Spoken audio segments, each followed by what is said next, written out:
udah. Udah Kak. Lama sekali.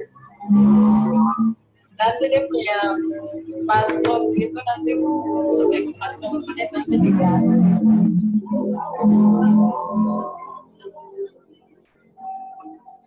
Cuma baru bos saja yang baru masuk. Kita oke.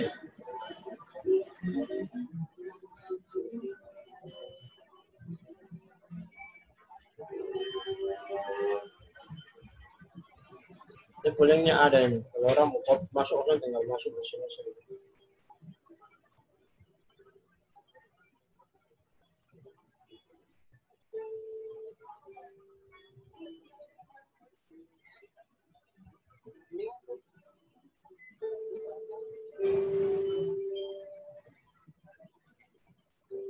Cek.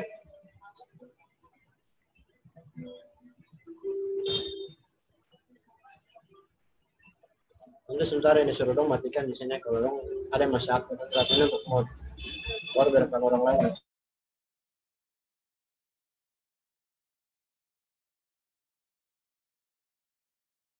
Berarti itu nanti setiap orang yang masuk harus matikan itu. Yang matikan itu. Dong sendiri yang matikan. Ya. Orang mau bicara barang tidak tinggal aktifkan saja. Nah.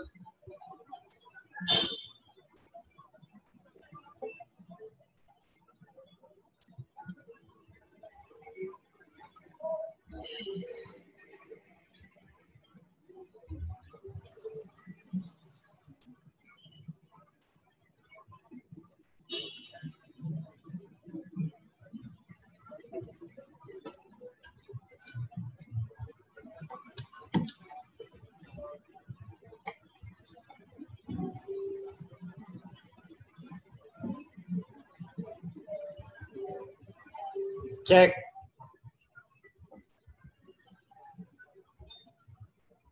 Selamat sore buat semua peserta yang sudah tergabung dalam diskusi ini. Selamat sore juga buat kedua narasumber yang sudah tergabung. Kita masih menunggu salah satu narasumber karena ada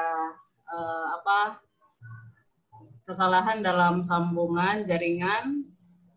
Jadi kita akan memulai saja diskusi sore hari ini dilaksanakan oleh Lembaga Bantuan Hukum Papua yang mengangkat tema tentang perempuan berhadapan dengan hukum dan subtema yaitu menilik nasib Teresta Tega Iyaba, perempuan Papua yang mengalami kekerasan dan diskriminasi pasca demonstrasi anti rasisme. Baik, sebelumnya perkenalkan nama saya Novita Hopki. Saya di sini sebagai moderator yang akan memandu berjalannya diskusi ini dari awal hingga akhir diskusi ini. Saya akan membacakan aturan dalam diskusi ini. Yang pertama, untuk semua peserta, termasuk narasumber, kita akan menjaga kenyamanan dalam diskusi ini. Jadi, buat semua peserta dan narasumber yang sudah tergabung di sini untuk mematikan mikrofonnya. Kemudian durasi pemaparan materi oleh narasumber maksimal 20 menit. Dan tiap 40 menit password akan diganti. Dan saya akan share password baru ke semua peserta yang sudah tergabung dalam diskusi sore hari ini. Baik, saya akan membaca riwayat hidup dari ketiga narasumber. Pertama yaitu dari Kakak Wilhelmina Morin SH atau yang biasa disebut dengan Kakak Weli. Kakak Weli adalah pengacara bersama tim Koalisi Penegak Hukum dan HAM untuk Papua, sekaligus koordinator lobi advokasi di Yayasan Anak Dusun Papua atau YADUPA, dan juga kuasa hukum dari kawan kami Teresta Iyaba. Dan yang kedua ada kawan Arina Elopere. Kawan Arina Elopere adalah aktivis perempuan Papua dan mahasiswa STT Jafrai Jakarta. Arina juga merupakan mantan Tapol yang divonis 9 bulan penjara pasca protes anti rasisme. Kemudian yang ketiga ada Kakak Esther Haluk atau yang biasa disapa dengan Kakak Ete. Kakak Esther Haluk adalah aktivis perempuan Papua yang banyak memperjuangkan suara-suara perempuan, terlebih khusus suara perempuan Papua. Kakak Esther juga merupakan akademisi perempuan Papua. Selamat sore untuk ketiga narasumber kami. Mungkin yang baru bergabung hanya baru 2. Sebelum memasuki diskusi kami, saya akan membacakan pengantar sebagai ajuan untuk diskusi sore hari ini. Baik, berdasarkan laporan Stop Sudah, sekitar 261 kekerasan telah dialami oleh perempuan Papua sepanjang tahun 1963 sampai dengan tahun 2009, termasuk kekerasan oleh aparat. Dalam kurun waktu 11 tahun setelah laporan tersebut, asumsinya ada banyak kekerasan terhadap perempuan, baik yang terdata maupun yang tidak terdata. Melihat kaum perempuan sangat rentan mendapat perlakuan kekerasan. Lembaga Bantuan Hukum Papua mendata sekitar 22 kasus kekerasan terhadap perempuan yang diadukan kepada pihak lembaga sejak tahun 2019 hingga tahun 2020, termasuk kekerasan yang dilakukan oleh aparat. Pasca demonstrasi antirasisme jilid 1 dan jilid 2, di sebagian besar daerah Papua banyak kekerasan yang dialami oleh para demonstran, termasuk kaum perempuan.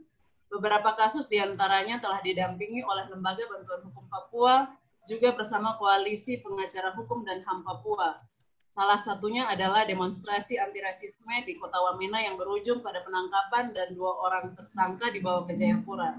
Yang salah satunya ialah perempuan bernama Teresa Tigiaba. Saat penahanan di Polres Jayawijaya, tersangka beberapa kali mendapat kekerasan verbal dari oknum polisi dalam bentuk umpatan dan makian, bahkan oknum polisi mengarahkan senjata ke kakinya dan mengancam akan menembaknya. Ini termasuk dalam pelanggaran terhadap ketentuan pasal 18 ayat 1 Undang-Undang 39 tahun 99 tentang hak asasi manusia, yang pada intinya menyatakan setiap orang yang disangka berbuat tindak pidana berhak untuk dianggap tidak bersalah sampai ada putusan.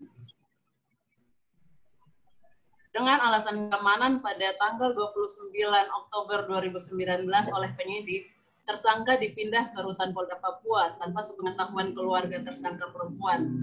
Ini juga termasuk dalam pelanggaran terhadap ketentuan pasal 85 KUHP yang pada intinya menyatakan pemindahan tersangka bukan kewenangan penyidik, tetapi atas usul dari Ketua PN atau Kepala Kejaksaan Negeri yang bersangkutan MA mengusulkan kepada Kementerian Kehakiman untuk melakukan pemindahan menimbang kondisi daerah yang tidak memungkinkan mengadili perkara. Di Rutan Polda Papua pada 14 November 2019, kekerasan kembali dialami oleh Teresa. Oknum polisi memaksanya berhubungan badan selama 4 kali. Ini adalah pelanggaran terhadap ketentuan pasal 286 KUHP yang pada intinya menyatakan barang siapa dengan kekerasan atau dengan ancaman kekerasan memaksa seseorang untuk melakukan atau membiarkan dilakukan perbuatan cabul, diancam karena melakukan perbuatan yang menyerang kehormatan kesusilaan. Pelecehan terulang kembali pada tanggal 2 Desember 2019. Teresa kembali dipaksa oleh oknum polisi lainnya untuk berhubungan badan. Sampai saat ini, hukum masih dianggap diskriminatif dan tidak berkeadilan gender. Padahal hukum seharusnya berkeadilan atau sensitif gender untuk menjamin terpenuhinya hak asasi perempuan, sehingga apabila terjadi diskriminasi terhadap perempuan, hal itu merupakan bentuk pelanggaran terhadap hak asasi perempuan. Baik, sekian pengantar dari saya untuk pemaparan materi pertama. Langsung saja ke Kakak Wilhelmina Morin selaku kuasa hukum dari Teresa, mungkin bisa mengantar kita dengan menceritakan kronologis kasus kekerasan yang dialami oleh kawan kami Teresa Iaba dan sejauh mana penanganan kepolisian untuk kasus ini.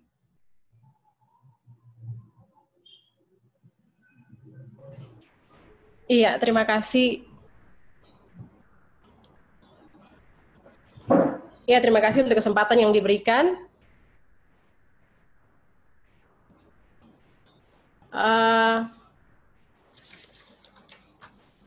Saya bersama-sama dengan teman-teman yang tergabung dalam Koalisi Penegakan Hukum dan HAM untuk Papua, yang mengenangani kasus pasca anti rasisme di Papua, di beberapa daerah di Papua, bahkan juga yang tadi sudah disebut oleh host kita, Novi, di Wamena, khususnya untuk Tresta Tega Iyaba. Kronologi kekerasan yang dialami oleh Tresta Tega Iyaba itu berawal dari tanggal 15 Oktober 2019, di mana Tresta dibawa dan ditahan di Polres Jayawijaya pada 15 Oktober 2019. Itu sekitar jam 12 malam, subuh, itu ada anggota polisi yang mendatangi sel di mana Tresta ditahan. Dan polisi tersebut melakukan kekerasan secara verbal, di mana mengungkapkan kata-kata makian kepada Tresta dan bilang Tresta akan dibunuh, menunjukkan pistol ke Tresta, dan bicara kata-kata makian. Tidak hanya di situ, Tresta juga saat dipindahkan dari Polres Jayawijaya ke Polda Papua, itu tidak melalui prosedur, di mana kalau seseorang dipindahkan dari satu daerah ke daerah yang lain, itu yang memiliki kewenangan itu kejaksaan dan juga ketua pengadilan dalam KUHP pasal 84 itu jelas bahwa untuk pemindahan itu. Tetapi pada saat Tresta dipindahkan ke Polda Papua juga, orang tua dari Tresta ini tidak tahu. Tresta dibawa ke Polda Papua dan ditahan di Polda Papua selanjutnya. Dan di Polda Papua juga Tresta mengalami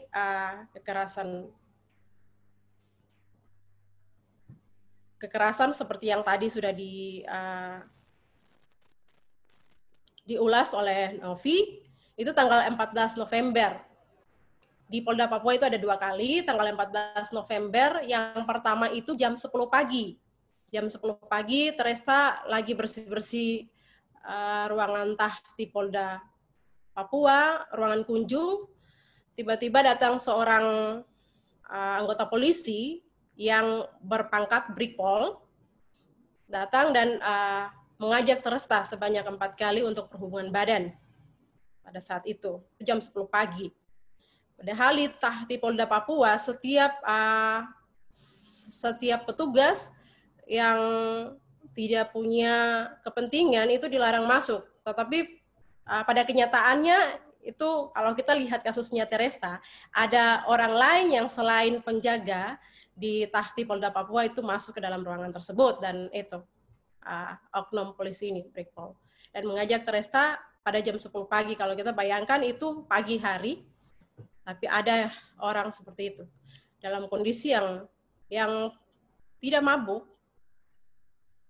tapi datang dan bisa menyampaikan kata-kata seperti begitu, kata-kata ajakan untuk berhubungan badan sebanyak 4 kali.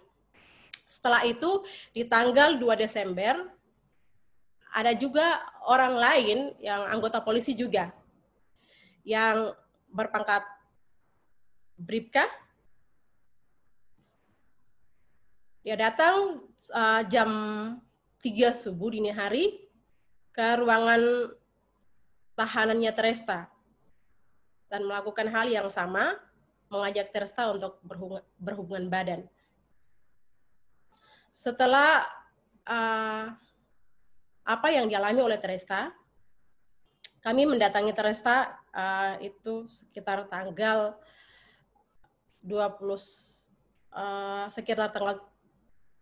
3, dan kami menggali informasi tentang apa yang kronologi yang Tresta ceritakan, tentang apa yang dialami. Kemudian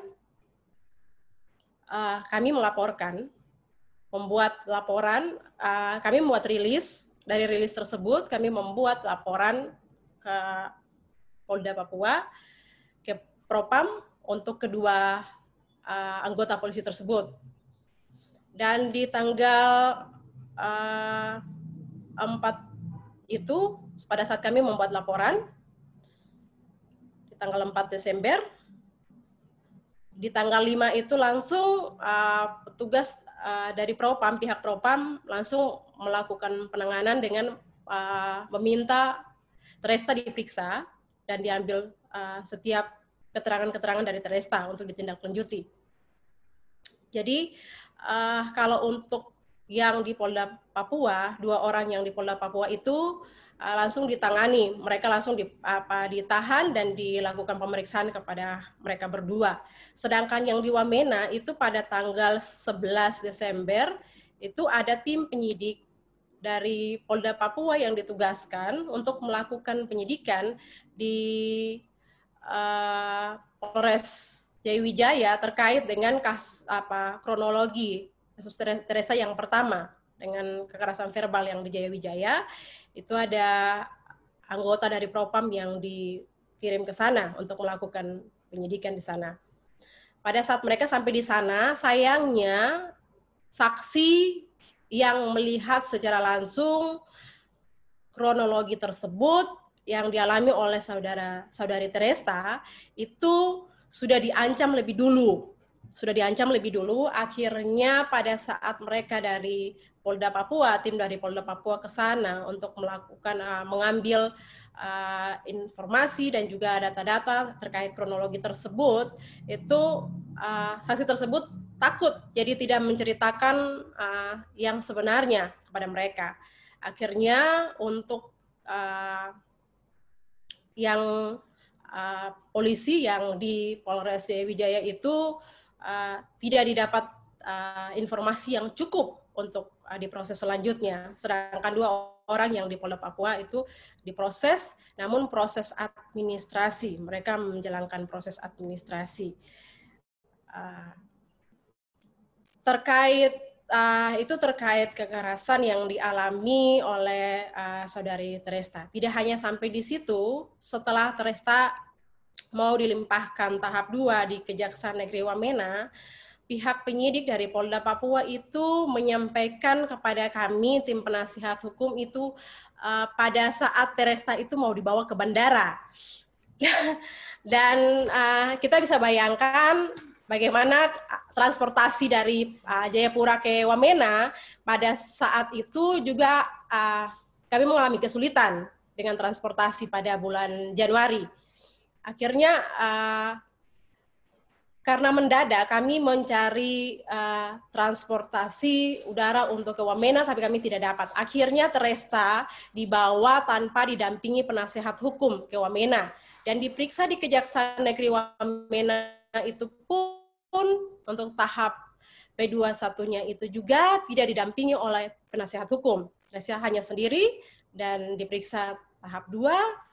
Setelah itu Teresta dibawa ke Lapas Wamena, ditahan di sana untuk menjalani proses persiapan untuk persidangan. Pada saat Teresta dibawa ke sana juga, Teresta mengalami kata-kata juga yang kata-kata makian dari seorang petugas di Lapas Negeri Wamena. Jadi tidak hanya Teresta mengalami di Polda Papua, tetapi setelah tahap 2 juga itu masih dialami oleh Teresta terkait dengan tindakan-tindakan secara verbal, juga dengan ujaran-ujaran makian dan sebagainya itu dialami oleh Teresta di Lapas Negeri Wamena.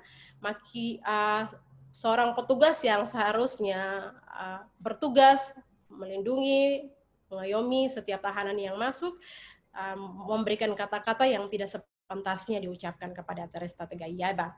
Setelah Teresta ditahan tanggal 17 Januari di Lapas Negeri Wamena, pada tanggal 18 itu penyidik dari Polres Jayawijaya datang meminta Teresta dengan kasus yang sama juga, tapi terdakwa lain, meminta Teresta untuk menjadi saksi mahkota. saksi mahkota di salah satu terdakwa lain yang bersama-sama dengan di salah satu tersangka lain. Itu meminta Teresta untuk pihak penyidik meminta Teresta untuk menjadi saksi. Dan pada saat itu Teresta menolak. Teresta bilang Teresta tidak bersedia untuk menjadi saksi. Pada saat penyidik mendengarkan penolakan Teresta, penyidik menyampaikan kepada Teresta lagi, kekerasan lagi secara verbal lagi dilontarkan kepada Teresta, bahwa kau sombong karena kau lihat kau punya pengacara, kau sombong karena kau lihat kau punya pengacara, jadi kau sudah sombong, kau sudah enak, kau sudah merasa kuat, jadi kau tidak mau untuk jadi saksi untuk kasus yang kita minta. Jadi kalau kita lihat apa rentetan kekerasan yang dialami Teresta, mulai dari saat dia ditahan, proses hukum, hingga dipindahkan ke tahap 2, itu masih mengalami dan tidak sesuai dengan prosedur hukum yang berlaku. Seharusnya untuk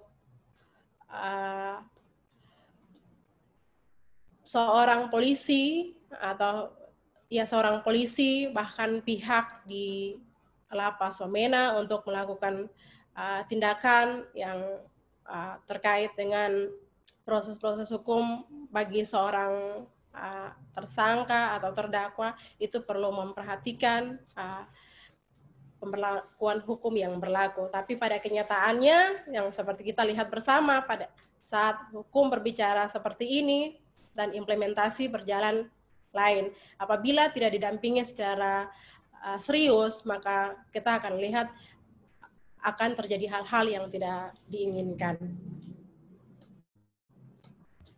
Seperti itu yang bisa dibagi terkait dengan kronologinya Teresta selama pendampingan yang kami lakukan.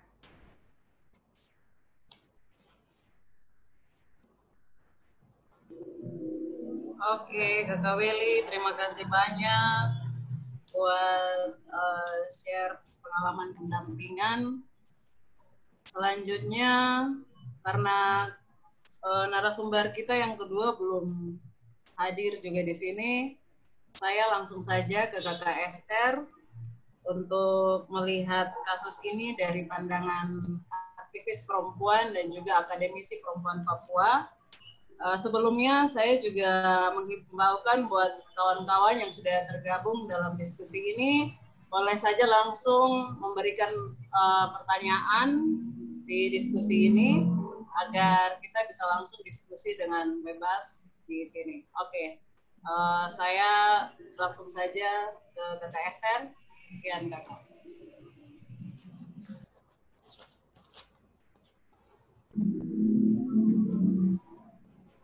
Kakak Esther, masih maaf.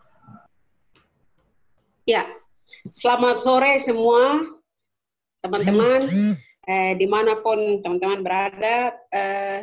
Kita bicara soal rasisme, seperti yang tadi adik Weli utarakan tentang kasus yang menimpa Teresta Iaba. Ya, kita bicara rasisme di Indonesia, itu sejarah yang panjang. Mungkin saya tidak perlu ulang bicara soal definisi rasisme itu sendiri, tetapi di Indonesia ini rasisme itu sudah berurat akar, begitu. Kita merunut kembali ke sejarah awal, sejarah penaklukan yang terjadi di dunia ini, ekspansi yang dilakukan oleh negara-negara Barat ke wilayah-wilayah lain di seluruh dunia.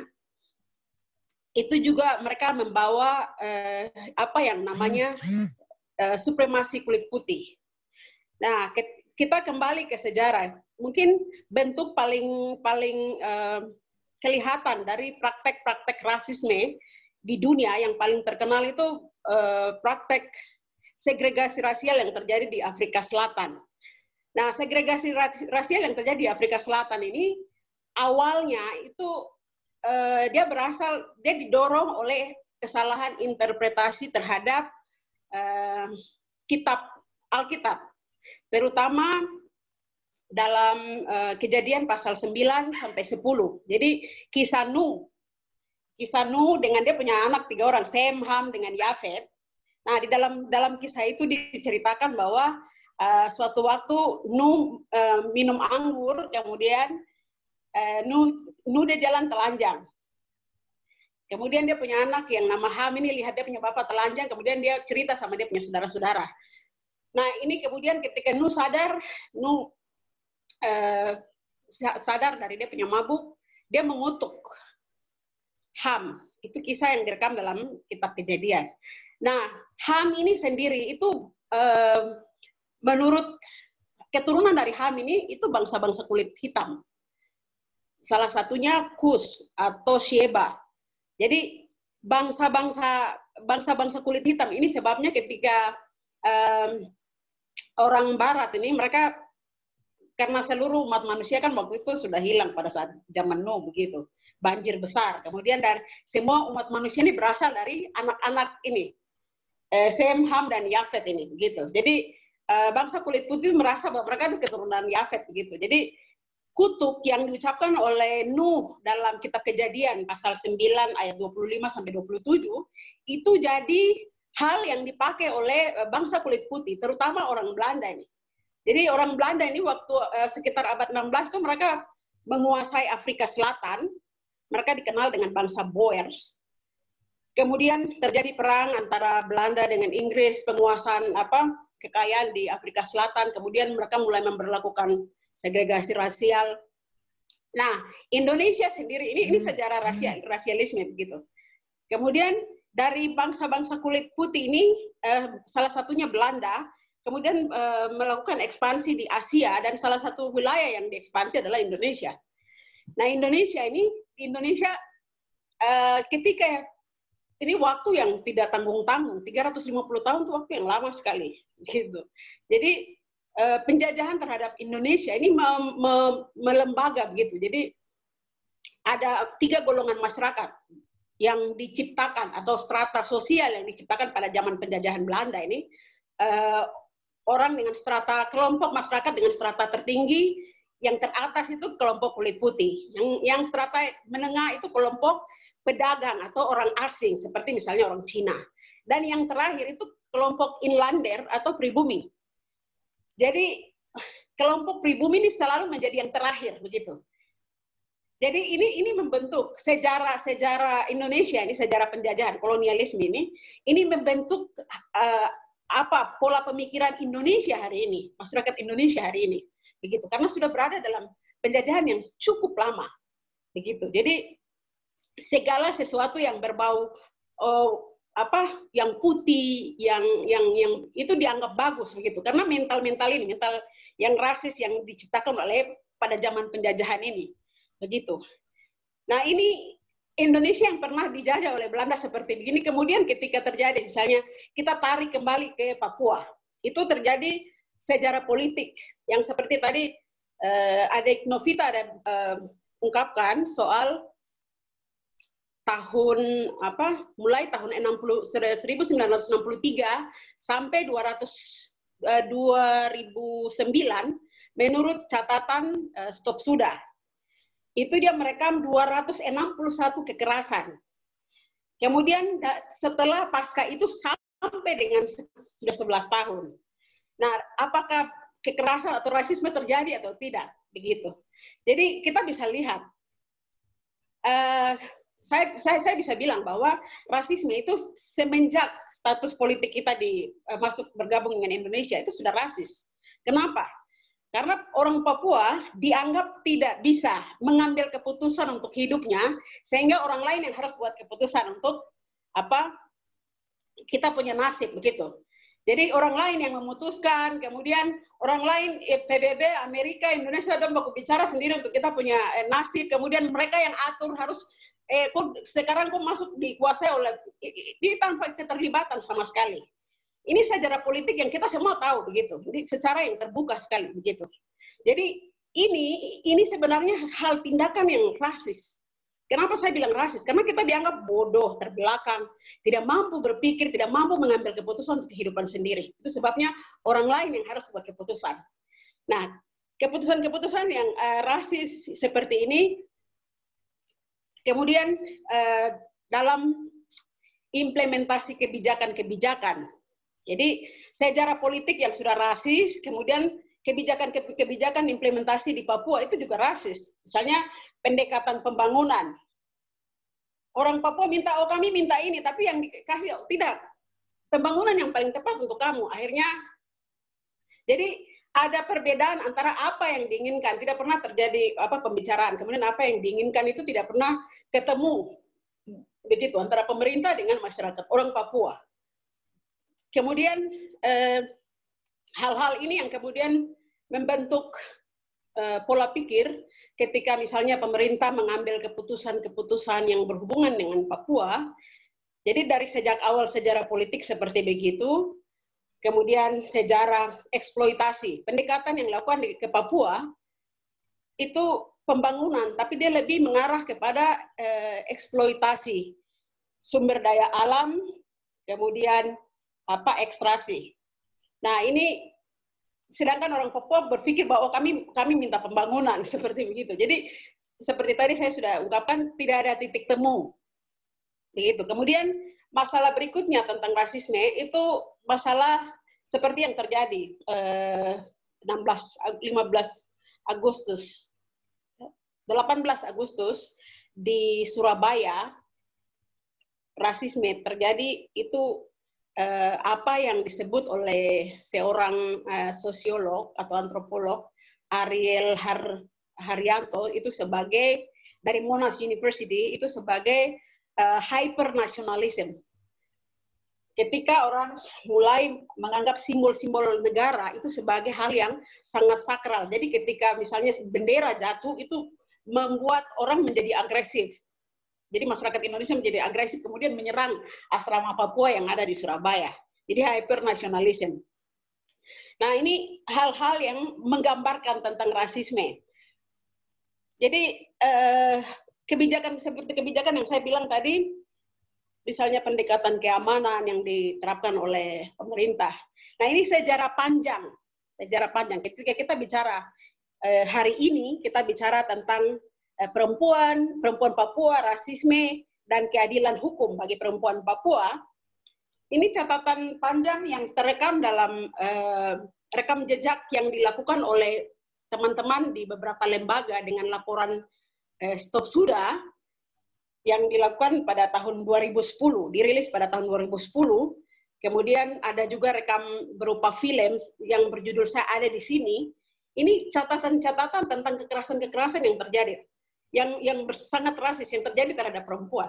Nah, perempuan Papua sendiri itu adalah komponen yang ada dalam masyarakat Papua. Jadi ketika permasalahan-permasalahan yang terjadi di Papua ini, ketika memang itu berimbas perempuan Papua secara umum seperti itu. Jadi saya mau bicara misalnya contoh dipresentasi oleh adik Bu Helmina, adik pengacara Borin, itu saya kira itu terjadi kepada kita orang Papua, khususnya perempuan. Nah, undang-undang di Indonesia, undang-undang dasar tahun 1945, pasal 27 kan dia berbunyi setiap warga negara bersamaan kedudukan dalam hukum dan pemerintahan dan wajib menjunjung hukum dan pemerintahan dengan tidak ada kecualinya. Tetapi dalam implementasi ada terjadi diskriminasi. Itu sebabnya kita melihat bahwa sampai sekarang ini, contoh saja, sebagian besar kasus-kasus pelanggaran HAM yang terjadi di Papua itu tidak pernah masuk tidak pernah diadili, belum. Satu-satunya kasus pelanggaran HAM di Papua yang diadili itu kasus Abepura, 7 Desember 2000. Itu pun praktek-praktek yang rasis, yang menganggap kita sama sekali tidak punya hak untuk bicara, itu terjadi secara terang-terangan. Begitu. Jadi pemberian impunitas atau kekebalan hukum kepada pelaku-pelaku. Jadi dari sekian banyak kasus pelanggaran HAM yang terjadi dari 1963 sampai tahun 2000 atau 2019, itu sampai sekarang belum ada penyelesaian hukum yang memenuhi rasa keadilan orang Papua. Jadi perempuan Papua adalah bagian dari itu. Nah, misalnya kasus-kasus pelanggaran HAM seperti misalnya di Wamena tahun 1977, biak berdarah 6 Juli 1998, kemudian Wasyur tahun 2001, kemudian kasus Paniai 7 sampai 8 Desember 2014, kemudian kasus Wamena misalnya 6 Oktober 2003, 4 April 2004 kalau saya tidak salah. Ini kasus-kasus yang sampai sekarang ada banyak korban-korban perempuan di situ. Nah, salah satu dalam kasus Abe Pura ini ada salah satu korban yang paling terkenal itu saudari Raga Kugoya. Mungkin kita tahu ya Raga Kugoya. Nah, dia ini korban, tapi sampai sekarang proses hukum sudah terjadi, tapi tidak ada keadilan untuk dia. Ini salah satu contoh bagaimana posisi perempuan di mata hukum. Begitu. Meskipun undang-undang sudah ada instrumen-instrumen hukum, baik undang-undang CEDAW, itu sudah beberapa produk hukum internasional itu sudah diratifikasi oleh Indonesia, tetapi dalam implementasi bahkan di Indonesia secara umum saja itu belum maksimal, apalagi di Papua, gitu. Jadi ini menjadi hal-hal yang kita perhatikan. Kemudian kalau kita bicara secara umum di Papua, kenapa saya bilang itu rasis? Hukum masih rasis. Kita bisa lihat contoh-contoh kemarin. Ketika disidangkan pun keputusan-keputusan masih bersifat rasis. Begitu. Kemudian perempuan Papua dan hukum. Kalau saya mau bilang belum ada kepastian dan perlindungan hukum bagi perempuan di Papua. Begitu. Jadi ini masalah-masalah yang perlu menjadi catatan hari ini ketika, dan salah satu hal yang paling utama ini menyangkut perempuan, hak-hak perempuan secara adat perempuan.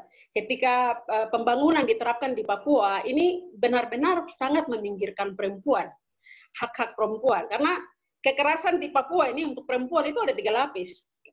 Menurut saya ada 3 lapis. Yang pertama, kekerasan secara struktural.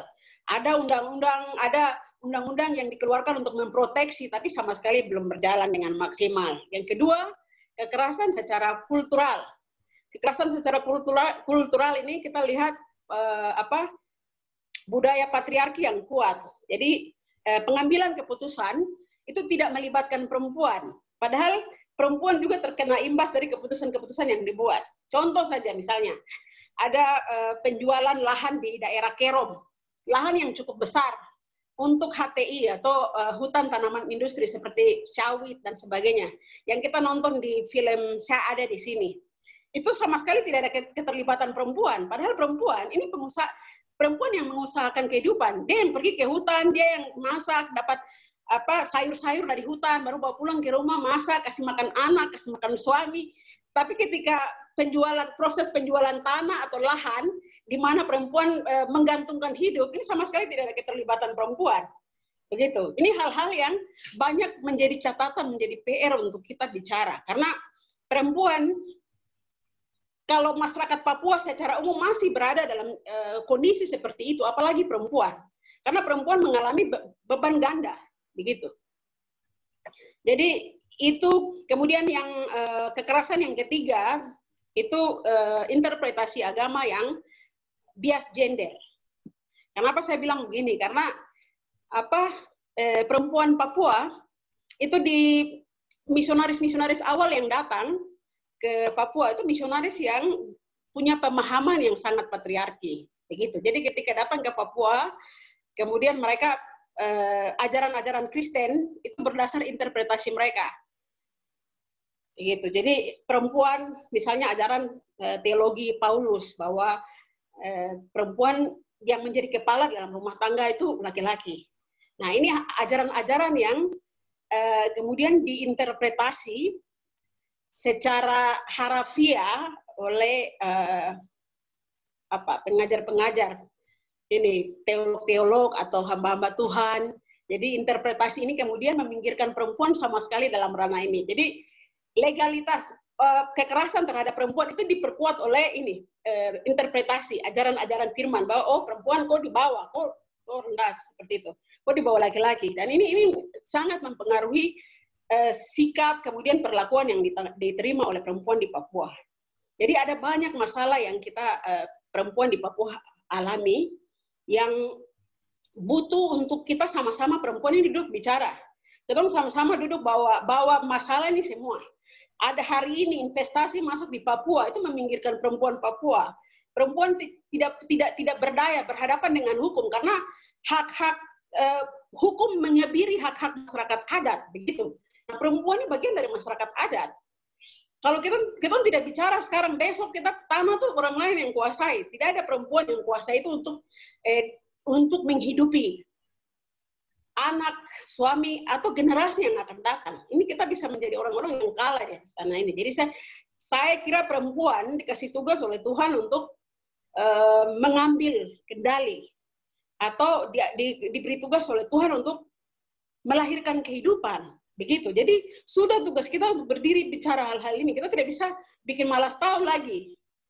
Begitu. Jadi memang hal-hal yang rasis itu terjadi dalam semua segi kehidupan.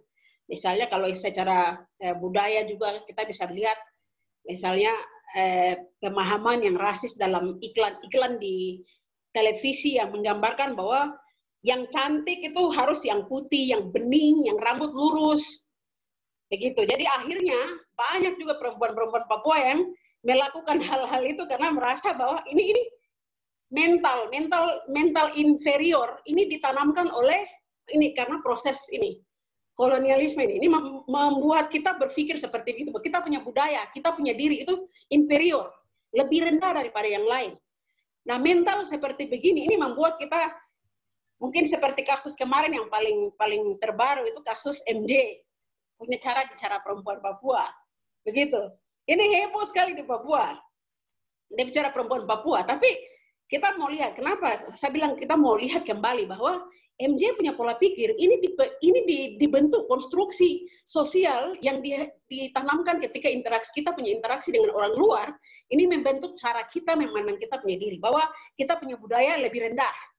Contoh saja yang paling real. Kalau laki-laki Papua dia mau kawin dengan orang luar, nanti dia akan bilang, sama perbaiki keturunan. Ini saja bahasa bahwa mental dia itu sudah inferior. Dia merasa orang luar itu lebih baik dari dia.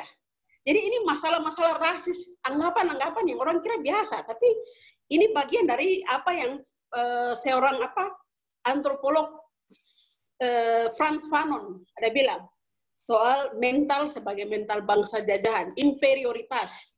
Seperti itu. Jadi saya kira belum terlambat untuk mengadvokasi, belum terlambat untuk berbicara, berdiri bersatu untuk bicara hal-hal yang menyangkut kehidupan perempuan. Memang secara tertulis itu banyak produk-produk hukum, instrumen-instrumen hukum yang memberikan perlindungan terhadap perempuan, tapi kita tahu belum maksimal. Seperti laporan terakhir evaluasi yang dikeluarkan oleh MRP pada tahun 2010, itu dia mencatat hal-hal yang masih menjadi PR yang harus dilakukan di Papua. Begitu. Jadi ini menjadi catatan-catatan penting yang kita perempuan-perempuan di Papua ini masalah-masalah yang harus kita perhatikan, harus kita bicara, harus kita bawa dia di para-para. Kita mau para-para begitu. Kalau secara budaya kita bicara para-para, bawa dia ke para-para, betul duduk bicara. Begitu. Tong sudah bisa bikin malas tahu lagi. Saya kira seperti begitu saja. Terima kasih. Oke, Kakak Ete, terima kasih banyak untuk pemaparan materi yang sangat-sangat jelas untuk sore hari ini. Sekali lagi buat kawan-kawan peserta yang sudah gabung dalam diskusi ini, boleh bertanya, boleh berpendapat dalam diskusi ini. Karena diskusi ini adalah diskusi lepas, baik untuk pemateri atau narasumber kita yang ketiga, Ade Arina sudah bisa tersambung.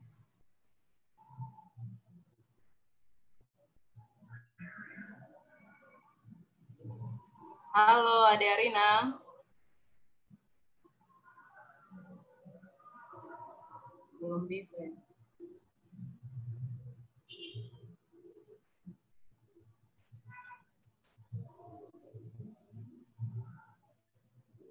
Ade Arina sudah bisa masuk, kah?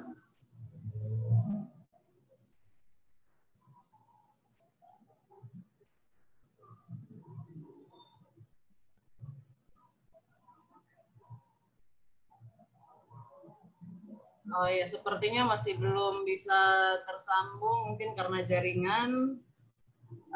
Kakak Weli mungkin ada yang bisa disampaikan lagi tadi.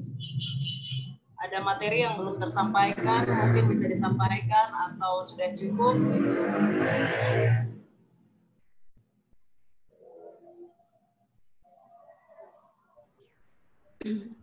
Iya, kalau dari saya terkait dengan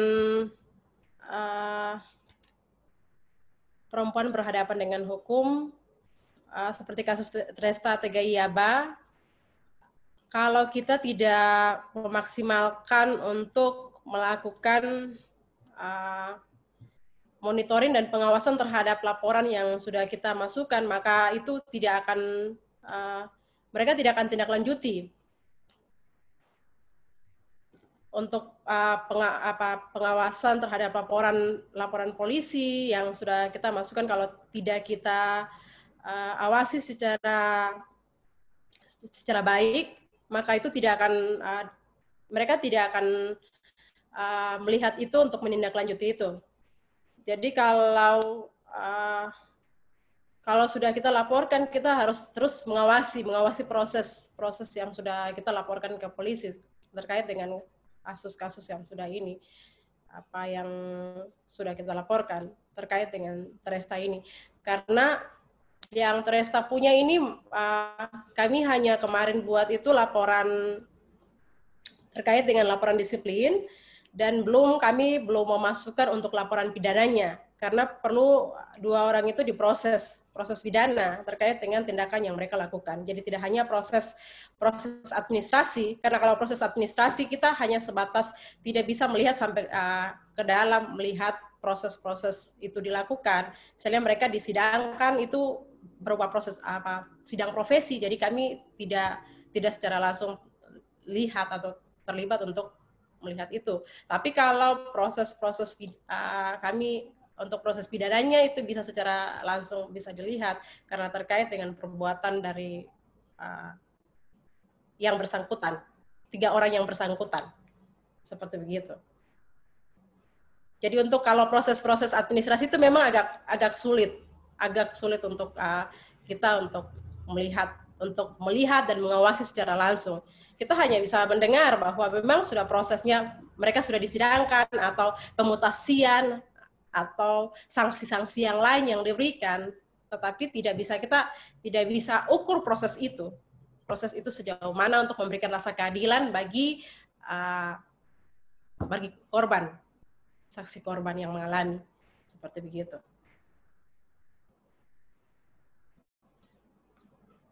Jadi pengawasan itu penting. Tidak hanya kita melapor, tapi kita terus mengawasi setiap pelaporan yang sudah kita laporan polisi yang sudah kita buat. Itu perlu diawasi.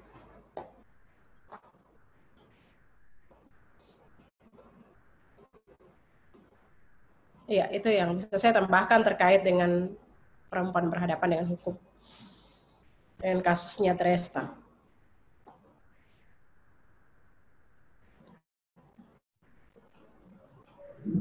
Siap, Kakak Weli. Makasih. Ade Arina sudah bisa tersambung. Nanti nyala mikrofonnya ya, Ade.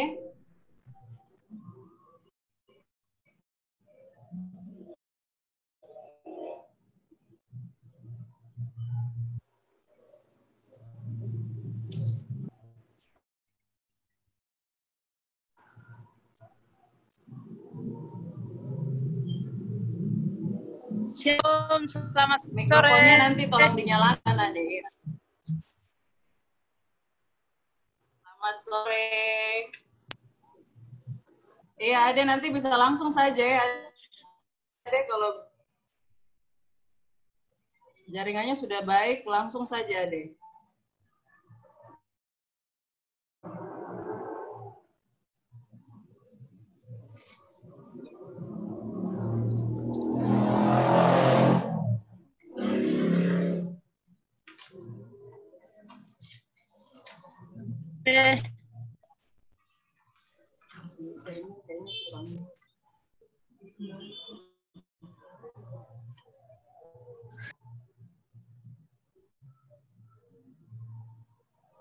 Iya, baik.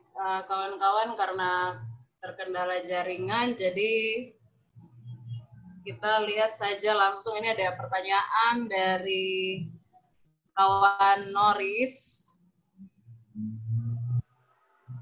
Terima kasih Kakak sudah berbagi tentang rasisme sehingga perlakuan-perlakuan yang kebanyakan diterima bisa menjadi alasan bahwa sejak awal orang lain beranggapan kita kelas rendah. Tapi pertanyaan Kakak, bagaimana dengan kritikan intersection Kakak? Apakah ini bisa diangkat dalam kondisi Papua yang sebenarnya hadapi persoalan ras? Bisa langsung menjawab pertanyaan.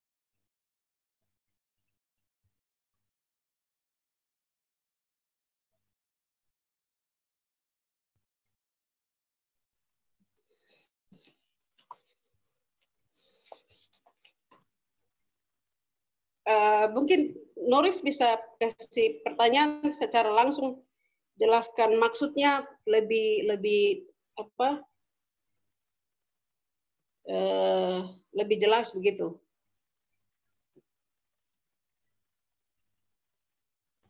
Ya, selamat sore semua. Terima kasih untuk kesempatannya. Saya mau tanya tentang ini kasus kritikan intersection itu pernah ditulis sama Crenshaw, Kimberly Crenshaw, memprotes tentang gerakan rasisme. Tapi yang saya lihat di sini ketika kawan Presta punya kasus ini diangkat, itu lebih mengarah pada konsep intersection. Intersection ini melihat gerakan ras, tapi dari segi gender, segi kelompok buruh, segi kelompok berjuasi, seperti itu. Nah, jadi dia tidak cuma melihat ras, tapi dia juga melihat kelas-kelas dari si yang tertindas ini. Nah, makanya saya melihat, dari saya sendiri melihat kalau kasus ini tuh sebenarnya bukan cuma kasus ras, tapi kasusnya jatuhnya intersection karena dia tahanan politik begitu, dan berhak saja orang melakukan hal-hal seperti kekerasan. Nah, saya punya pertanyaan buat KIT tuh, ini tuh bisa dipakaikan kondisinya atau tidak, seperti itu.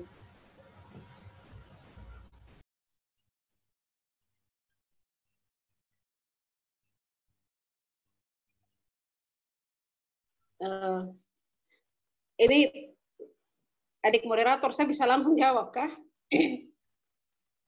Kakak silakan, langsung Kakak jawab saja.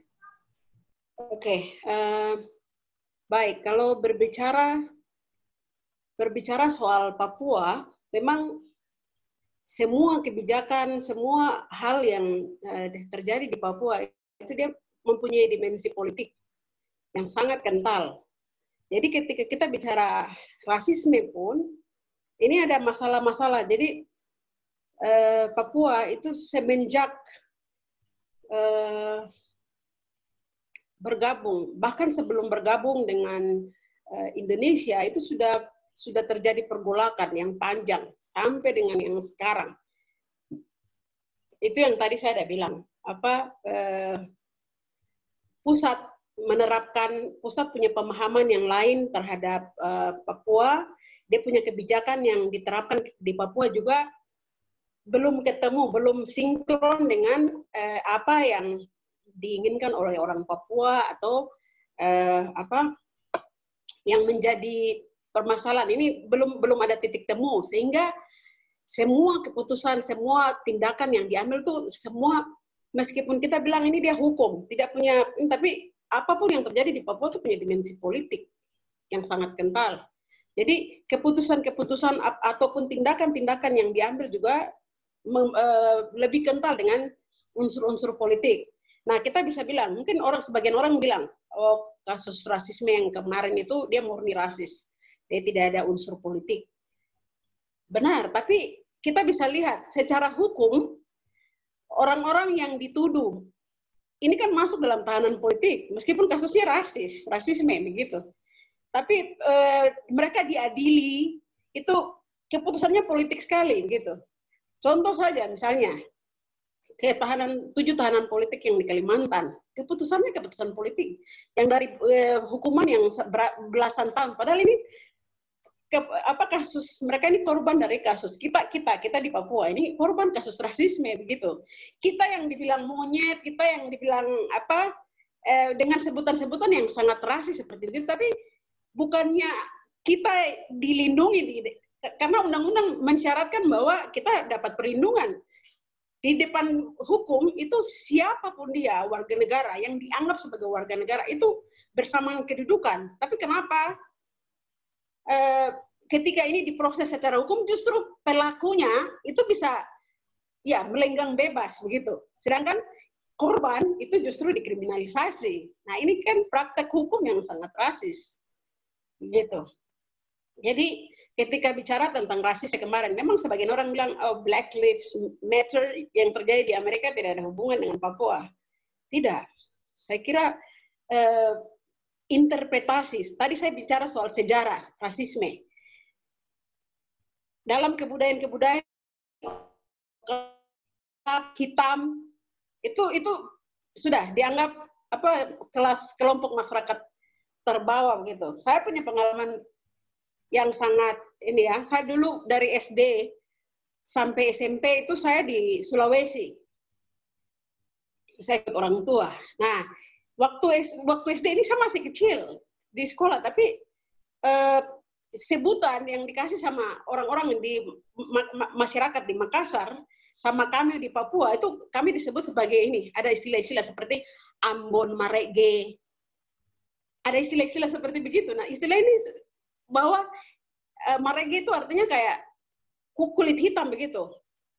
Hitam itu dianggap sesuatu yang tidak baik begitu, yang rendah.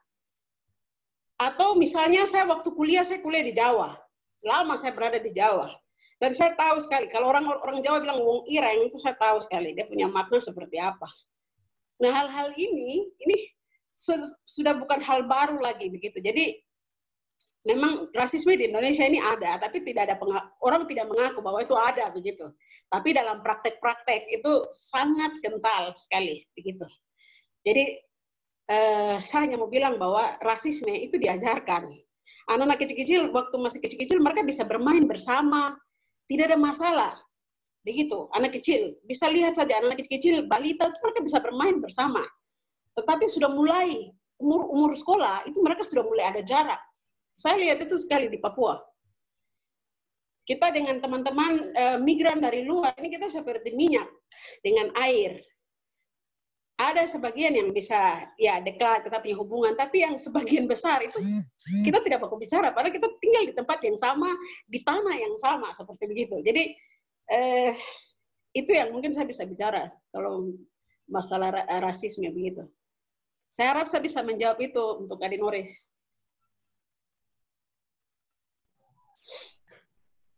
Terima kasih Kakak Esther. Kakak Esther, ini ada pertanyaan lagi buat Kakak dari kawan Alexander Sesa. Seringkali saya mencoba mendeteksi kalau patriarki itu bersembunyi di balik emansipasi gender maupun kesetaraan gender. Hal ini yang menjadikan penindasan semu bagi perempuan. Bagaimana perempuan menghilangkan patriarki semu tersebut? Saya mohon pencerahan dari kawan Esther. Pertanyaan kedua, jadi pertanyaan ada kedua Kakak. Yang pertanyaan kedua, seringkali perempuan suka sekali peka terhadap hal-hal tidak substansial, misalnya ketersinggungan di medsos dan lain-lain. Bagaimana membangun kritisisme di ruang-ruang aktivitas perempuan? Terima kasih, Kakak Kak Esther, nanti kalau sudah siap silakan saja langsung menanggapi pertanyaan dari kawan Alex. Adik moderator, saya bisa satu tadi apa bisa diulang kah?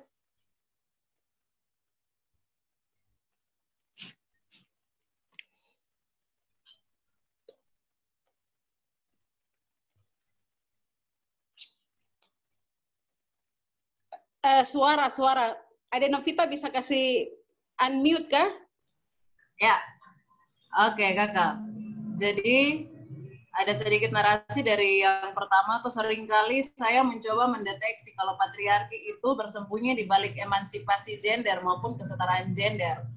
Hal ini yang menjadikan penindasan semu bagi perempuan. Bagaimana perempuan menghilangkan patriarki semu tersebut? Oke, baik. Sudah jelas, Kakak?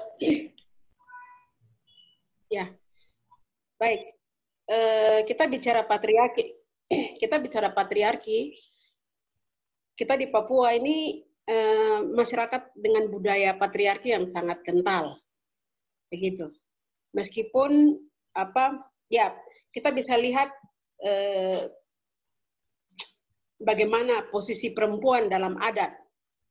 Tadi mungkin saya sempat sebut bahwa ada kekerasan secara kultural yang terjadi karena kita punya budaya yang sangat patriarki yang meminggirkan perempuan.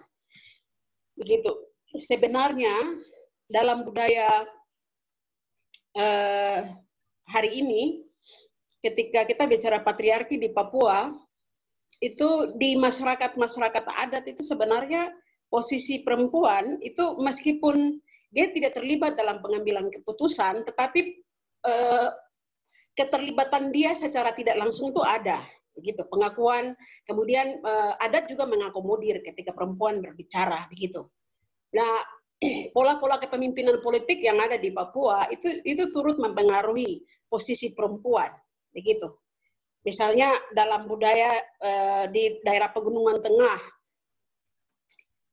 seperti suku Dani atau Me, kita bicara tentang misalnya kepemimpinan politik big man atau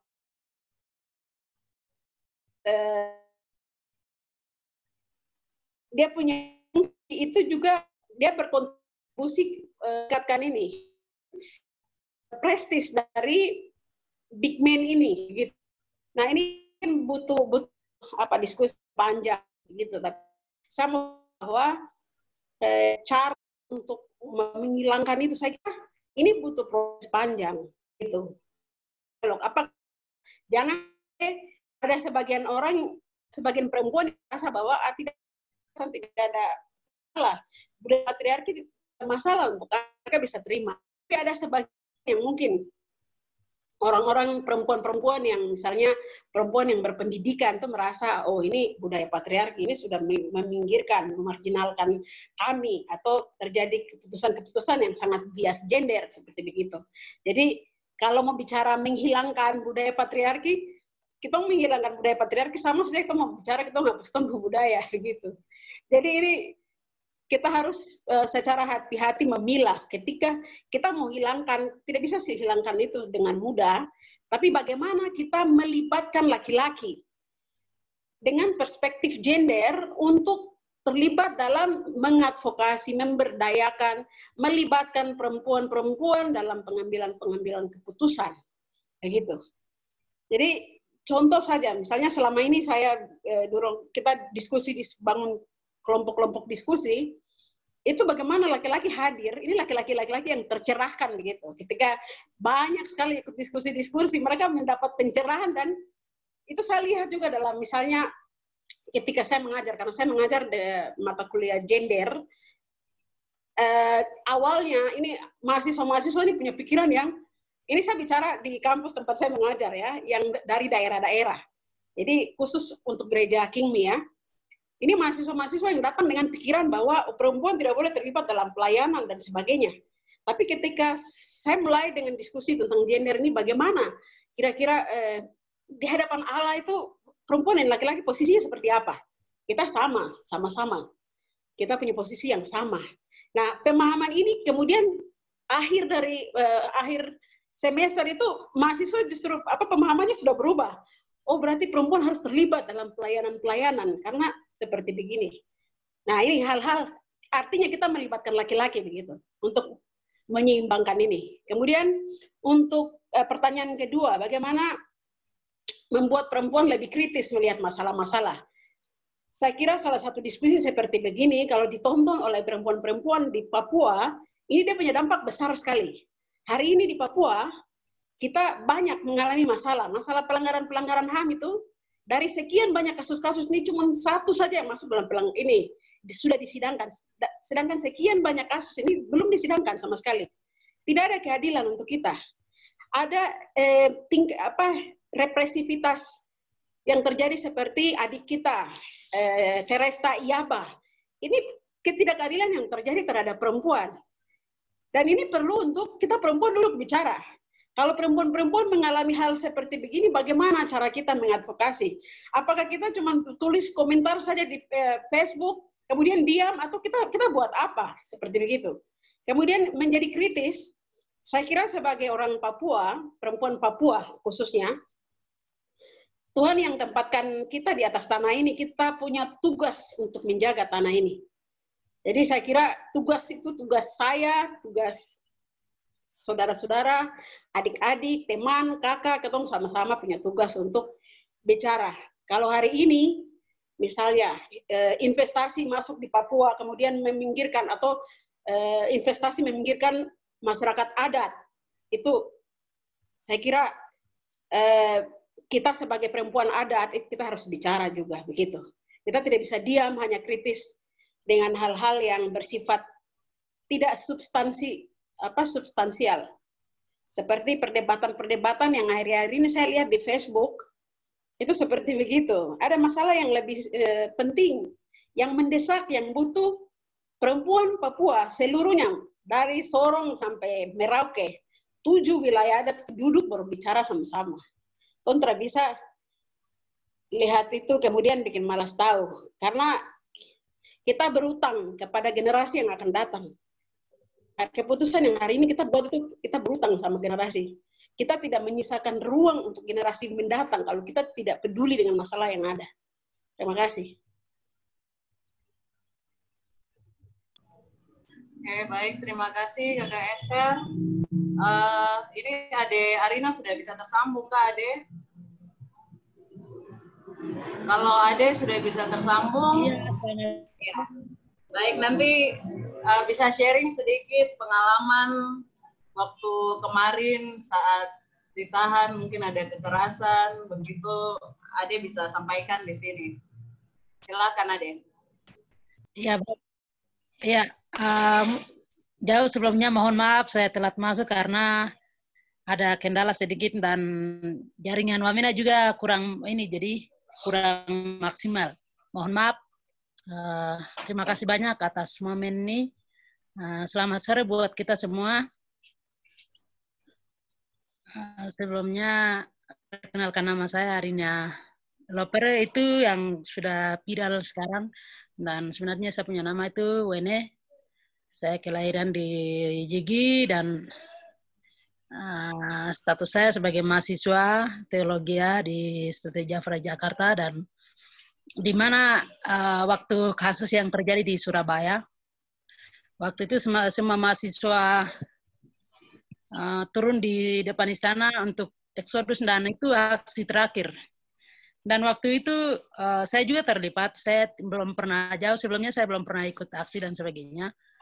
Tetapi sebelumnya saya melihat tanda mangkok jalan dari depan saya, dan itu sebelum saya ikut aksi, saya melihat tanda mangkok. Setelah saya isi setengah jos susu, saya taruh di depan, dan mangkok itu jalan dari depan saya sampai kejar saya, dan saya hanya bingung saja kenapa bisa mangkok ini dia bisa jalan seperti itu. Ternyata saya setelah di penjara baru saya tahu bahwa ternyata saya mendapat tangkap. Nah, itu singkat cerita. Saya akan menceritakan bagaimana pelanggaran HAM yang terjadi di Papua, bahkan orang kulit hitam rambut keriting khusus buat orang Papua, dan di mana pelanggaran HAM yang terjadi juga di Kabupaten Duga. Memang saya mau katakan bahwa hukum Indonesia tidak berlaku buat kami orang-orang Papua. Mengapa? Karena waktu kami turun aksi itu memang kami menangkapi isu yang terjadi di Surabaya, bahwa kami turun dengan sudah ada surat izin, terus keamanan negara sendiri membantu kami 2 mobil atau bis, dan juga ada minuman yang mereka bantu. Dan tanggal 28 bulan Agustus 2019 itu, saya bersama teman-teman semua mahasiswa yang ada di Jakarta, entah mahasiswa dari Papua dan Papua Barat, menangkapi isu yang di Surabaya, dan semua mahasiswa setuju bahwa untuk eksodus pulang ke Papua. Nah, waktu itu saya ikut, dan saya tidak tahu kalau teman-teman ada siapkan bendera dan bawa turun di depan istana, dan di situ memang kibarkan bendera Bintang Kejora. Terus saya mau bilang bahwa sudah ada surat izin, terus seharusnya lebih awal mereka keamanan mereka ini suruh turunkan boleh, tetapi waktu itu memang aksinya berjalan. Cuma hanya gara-gara bendera saja kami yang terdakwa. Saya perempuan yang ditangkap terus dipenjarakan selama di Makobrimob itu 2 bulan 17 hari. Nah, sebelumnya itu yang pertama dapat tangkap adalah saya punya kakak Dano Tabuni sama Charles Kosai. Dan itu mereka dapat tangkap tanggal 30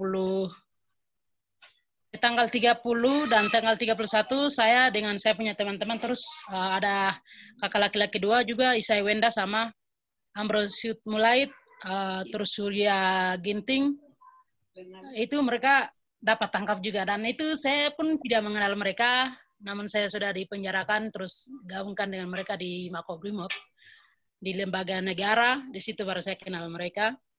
Nah, saya akan menceritakan bagaimana keamanan negara memperlakukan perempuan-perempuan Papua, khususnya buat saya melihat memang terlalu ngeri sekali.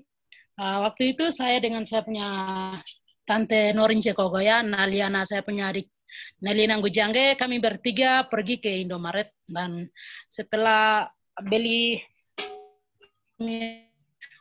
dari ini Indomaret, terus ada itu saya tidak tahu kalau itu polisi. Ternyata mereka bawa kamera, terus mereka menanyakan tentang perkembangan wawancara. Mereka minta wawancara tentang perkembangan di Papua sini. Seperti apa? Mereka katakan bahwa maaf, kami mau tanya tentang Papua katanya.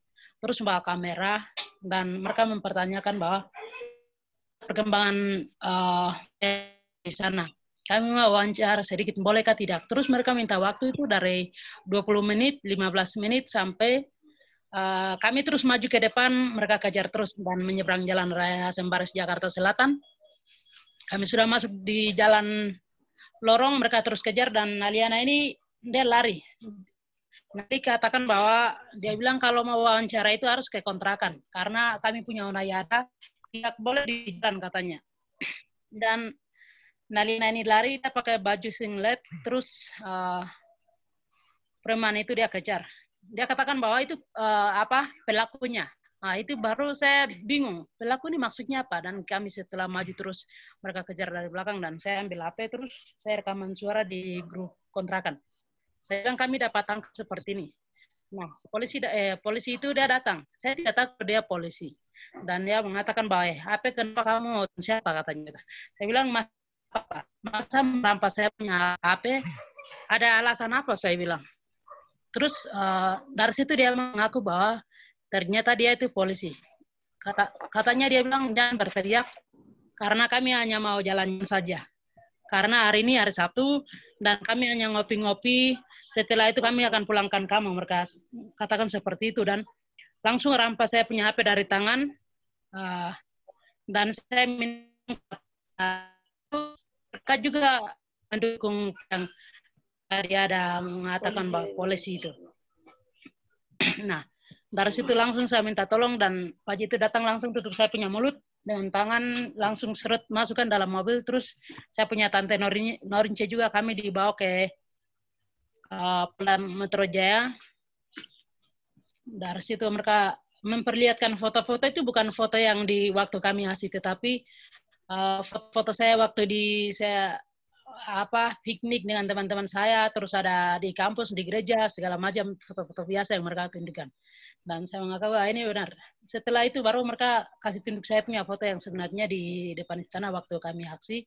Saya mengaku bahwa ini benar saya punya foto. Setelah itu mereka bilang, kami hanya mau jalan-jalan saja. Kami 3 orang digabungkan di salah satu mobil, kami dibawa. Terus kami dibawa dari Jalan Raya Jakarta Pusat, Jalan Bogor Raya, sampai putar-putar, kami digabungkan ke kakak-kakak laki-laki, Makobrimob. Di situ kami di BAP, dan apa yang mereka tulis, saya melihat atas keinginan mereka sendiri, dan kita tidak pernah bermaksud bahwa untuk memisahkan negara dan segala macam. Dan di situ memang hanya keinginan hati mereka saja yang mereka bertindak, dan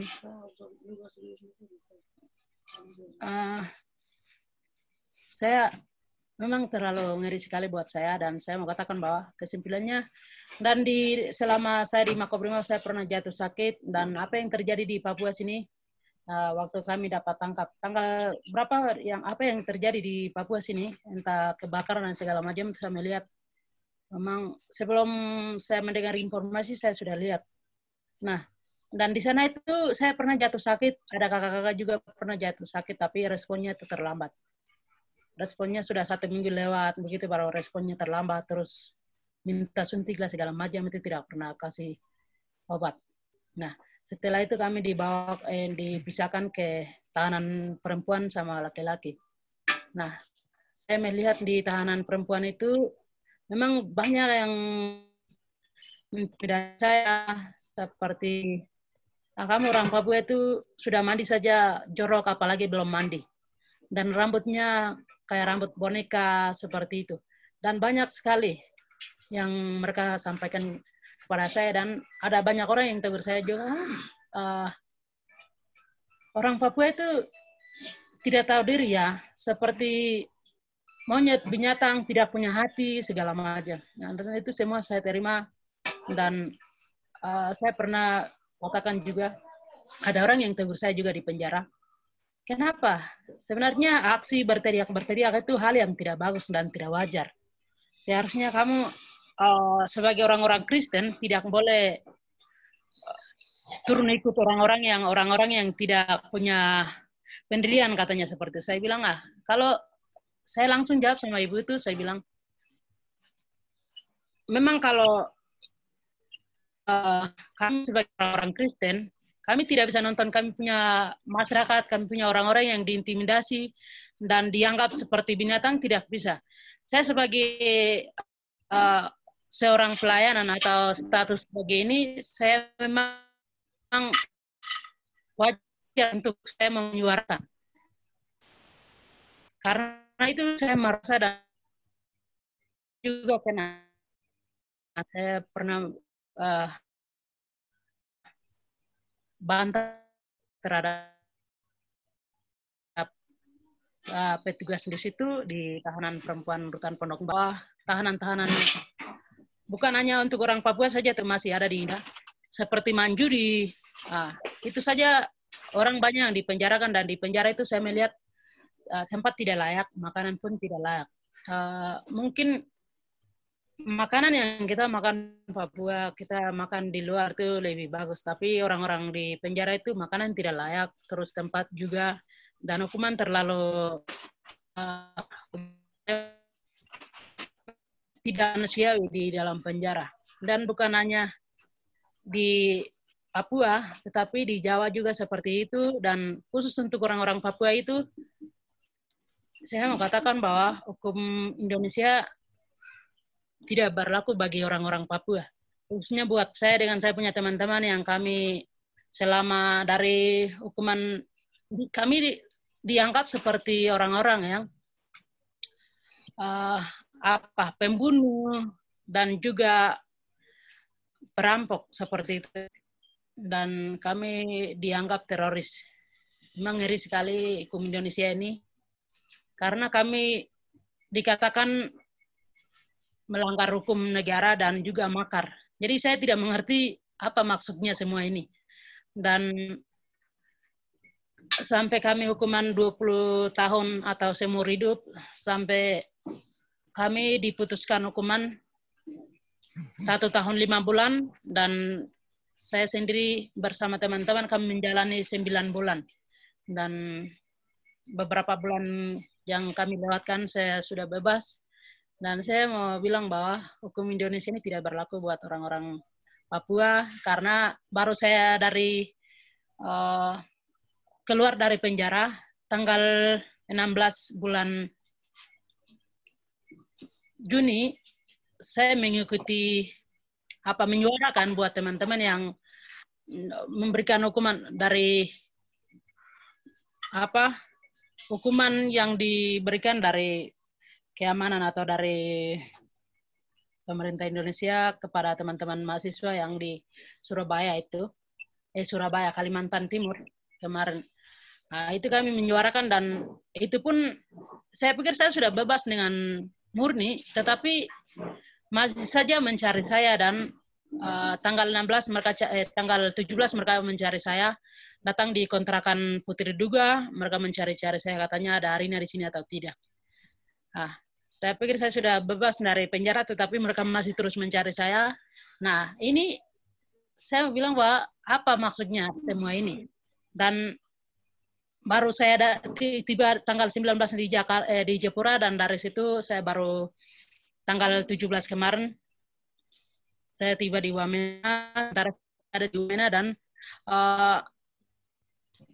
tengah-tengah COVID ini harusnya medis yang mereka ambil, suster dokter punya tugas dan untuk melayani yang mengalami kesakitan dan sebagainya. Tetapi kemarin kami datang, ada polisi yang mengambil kami punya darah rapid test.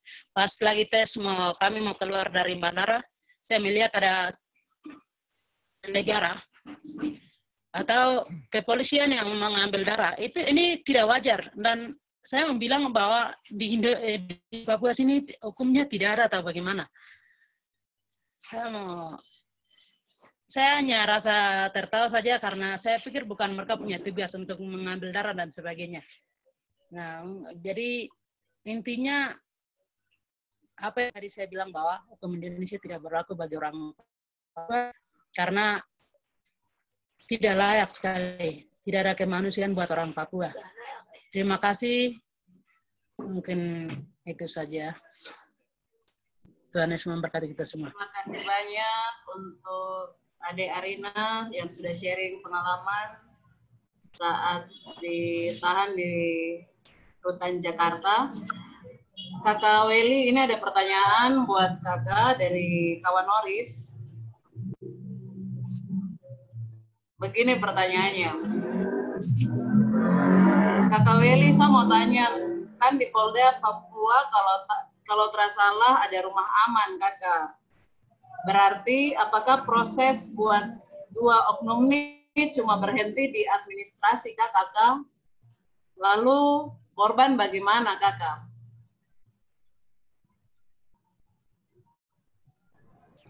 Oke, terima kasih untuk pertanyaannya. Iya, terkait dengan rumah aman di Polda Papua, itu memang ada. Terus juga ruangan khusus untuk perempuan dan anak itu ada di LPSK di Polda Papua, itu ada. Cuma yang kemarin terkait dengan Tresta itu tidak karena full, jadi dia satukan dengan tahanan yang di Tahti Polda Papua. Tahanan di Tahti Polda Papua itu ada 1 ruangan khusus untuk perempuan, tapi juga ada ruangan yang lain untuk laki-laki. Terkait dengan proses untuk 2 orang ini, tidak hanya berhenti di administrasi. Karena kami lihat kalau proses berhenti di administrasi 2 oknum itu mereka keenakan. Jadi proses selanjutnya akan seperti tadi saya bilang, akan diproses untuk proses pidananya terkait dengan kedua orang itu kan melanggar pasal 289 KUHP. Berkaitan dengan itu akan diproses pidana untuk proses selanjutnya untuk 2 orang polisi gitu. Terus terkait dengan iya, kalau berhenti hanya di proses administrasi seperti tadi saya jelaskan tadi lebih dulu, itu kalau proses administrasi berarti kita tidak bisa melihat proses-proses yang mereka di Propam lakukan untuk proses sanksinya terhadap dua orang yang tadi. Tetapi kalau untuk proses pidananya kita bisa pantau secara langsung karena itu akan langsung di reskrimum. Apabila laporan polisi kita masukkan dan diproses di reskrimum, itu kita bisa pantau prosesnya sejauh mana sanksi pidana itu diberikan kepada 2 orang tersebut. Karena menurut kami tidak adil bagi Teresta. Teresta sebagai korban tindakan kekerasan seksual yang dilakukan 2 oknum polisi ini, sampai sekarang kalau kita lihat proses hukum dari Teresta sendiri di pengadilan tingkat pertama di Pengadilan Negeri Wamena itu dari tuntutan jaksa yang 6 tahun dituntut Teresta melanggar pasal 160 KUHP itu pasal penghasutan. Dari tuntutan jaksa yang 6 tahun itu vonis putusan dari Pengadilan Negeri Wamena memutuskan 4 tahun. Bagi kami 4 tahun, kemudian jaksa yang mengajukan tuntutan 6 tahun ini tidak puas dan jaksa ini mengajukan banding. Jaksa mengajukan banding ke Pengadilan Tinggi Papua di Jayapura. Akhirnya putusan banding yang diturunkan di Pengadilan Tinggi Papua itu menguatkan tuntutan jaksa yang ke-6 tahun. Akhirnya kami melakukan kasasi ke Mahkamah Agung dan proses kasasi sementara berlangsung untuk prosesnya Teresta. Jadi untuk proses untuk 2 orang itu kita tidak hanya sampai mentok di proses administrasi. Kami akan kawal untuk proses selanjutnya untuk mengambil langkah untuk pelaporan tindak pidananya. Demikian.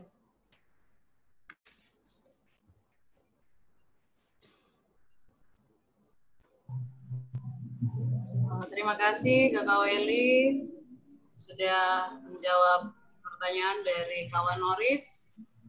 Kakak Ete, ini ada pertanyaan buat kakak dari kawan Alexander Sesa.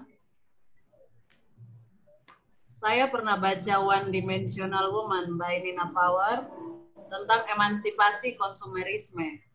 Dalam era kapitalisme neoliberal saat ini, apa yang menjadi definisi itu ditentukan oleh selera pasar.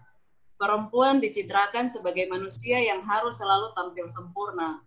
Berbagai produk diciptakan demi mendukung tuntutan citra tersebut dan iklan menjadi sarana untuk memasarkannya. Perempuan bebas memilih, akan tetapi pilihan-pilihannya dibatasi standar yang dipaparkan dalam iklan. Bagaimana kawan Esther melihat kondisi ini? Sekian pertanyaan dari kawan Alex, kakak Esther, silahkan. Ya, baik. Terima kasih untuk pertanyaan yang bagus sekali dari kawan Alex. Saya kira hari ini identitas perempuan, jadi ada standar-standar yang ditetapkan dalam masyarakat hari ini terhadap perempuan. Nah, dalam era pasar, era konsumerisme seperti saat ini, standar-standar yang ditetapkan untuk perempuan itu ada banyak.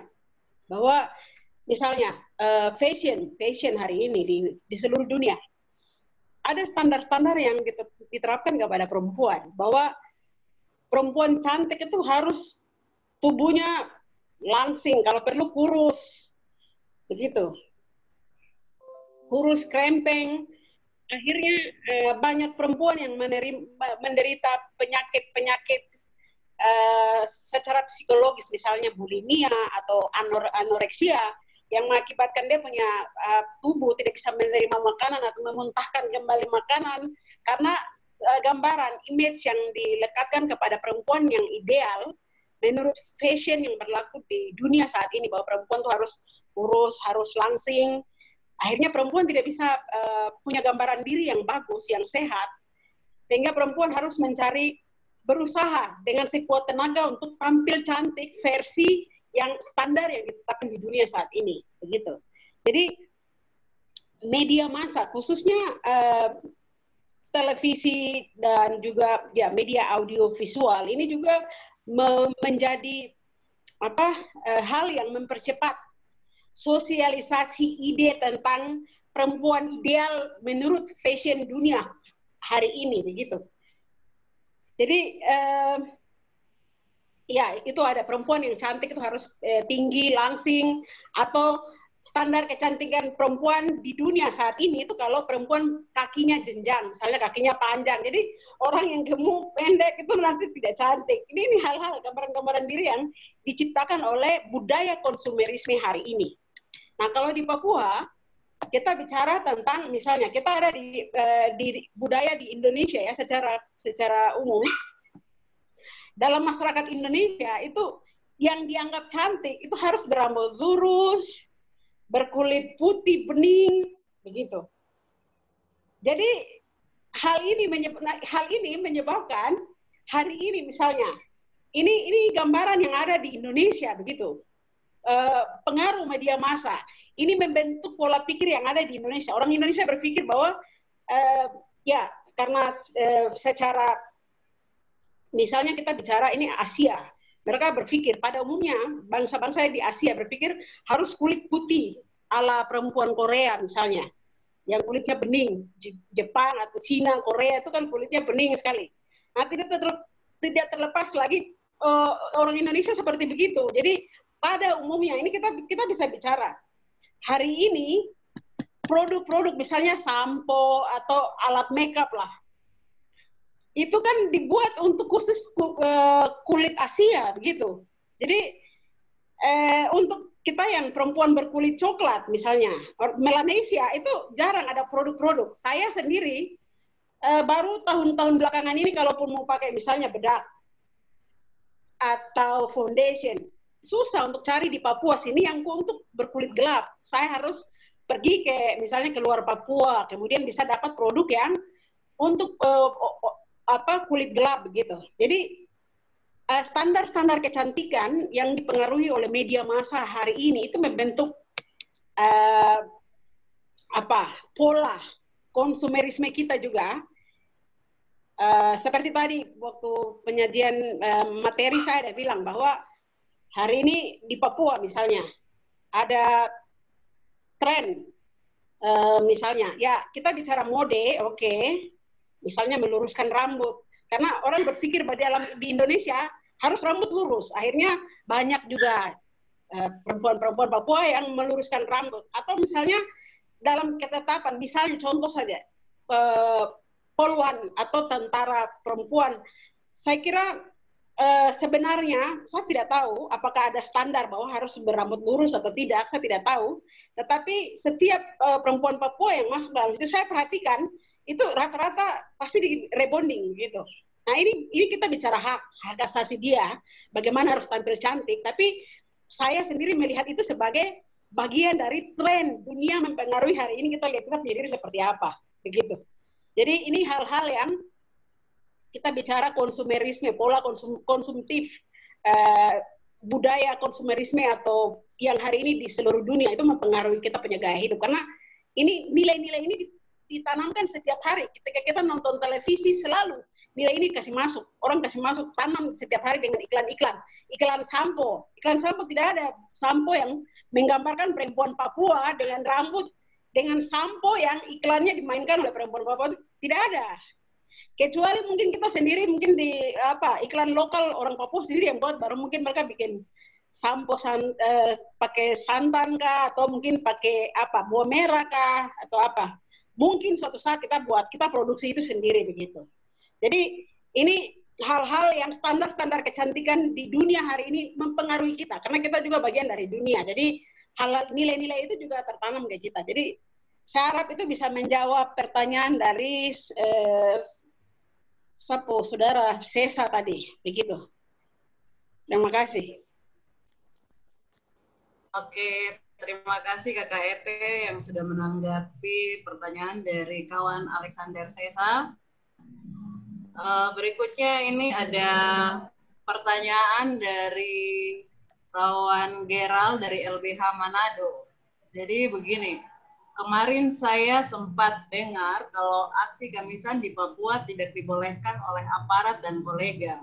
Pertanyaan saya, bagaimana kawan-kawan perempuan Papua menanggapi hal tersebut? Karena jika hanya ikut otoritas NKRI Ruang Demokrasi di Papua makin terus dipersempit, khususnya buat gerakan-gerakan perempuan Papua. Terima kasih. Mungkin ini Kak Eli duluan menanggapi, kemudian Kakak Esther tentang aksi kamisan.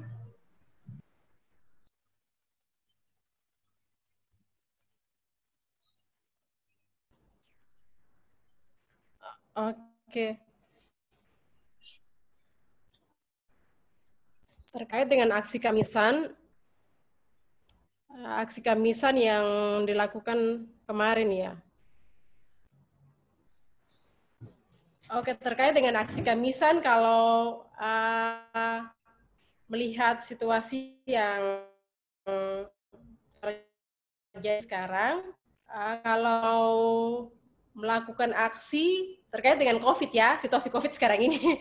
Kalau bicara situasi COVID sekarang ini, kalau mau melakukan aksi kamisan seperti yang telah dilakukan beberapa waktu yang lalu, teman-teman di Taman Imbi dan sebagainya, kalau untuk situasi COVID sekarang ini, kita lihat lagi kembali ke prosedur-prosedur yang ada, supaya kita tidak terjebak saat kita melakukan aksi dan sebagainya.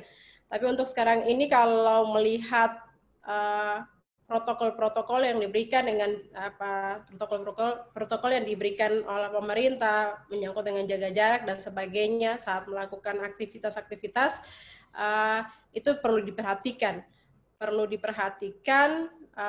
Terkait dengan aktivitas yang mau dilakukan terkait dengan aksi kamisan. Untuk pembatasan aksi, setiap kita punya setiap warga negara punya kebebasan untuk menyampaikan pendapat ya. Setiap warga negara punya kebebasan untuk menyampaikan pendapat di muka umum. Itu dijamin oleh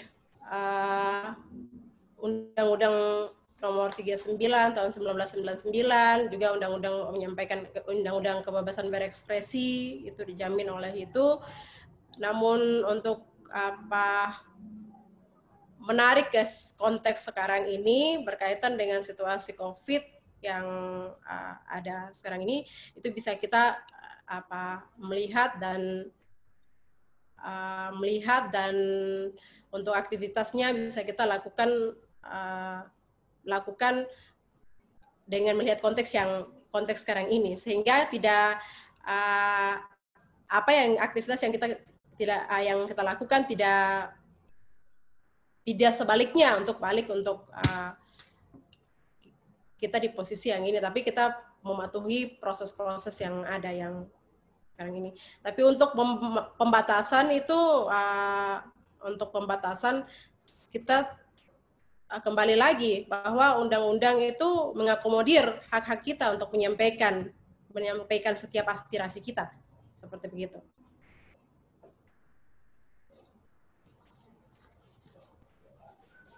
Oke, Kak Weni sudah cukup, Kakak. Tapi kalau di sisi lain, kalau mau dibatasi, ya itu bagian lagi dari pembungkaman ruang demokrasi lagi. Seperti begitu. Oke, baik Kakak. Terima kasih sudah menanggapi pertanyaan dari kawan Gerald. Mungkin Kakak Ete bisa tambahkan dari pandangan Kakak sendiri melihat aksi Kamisan di Papua yang sering tidak diperbolehkan oleh aparat dan koleganya, Kakak. Silakan Kakak Ete.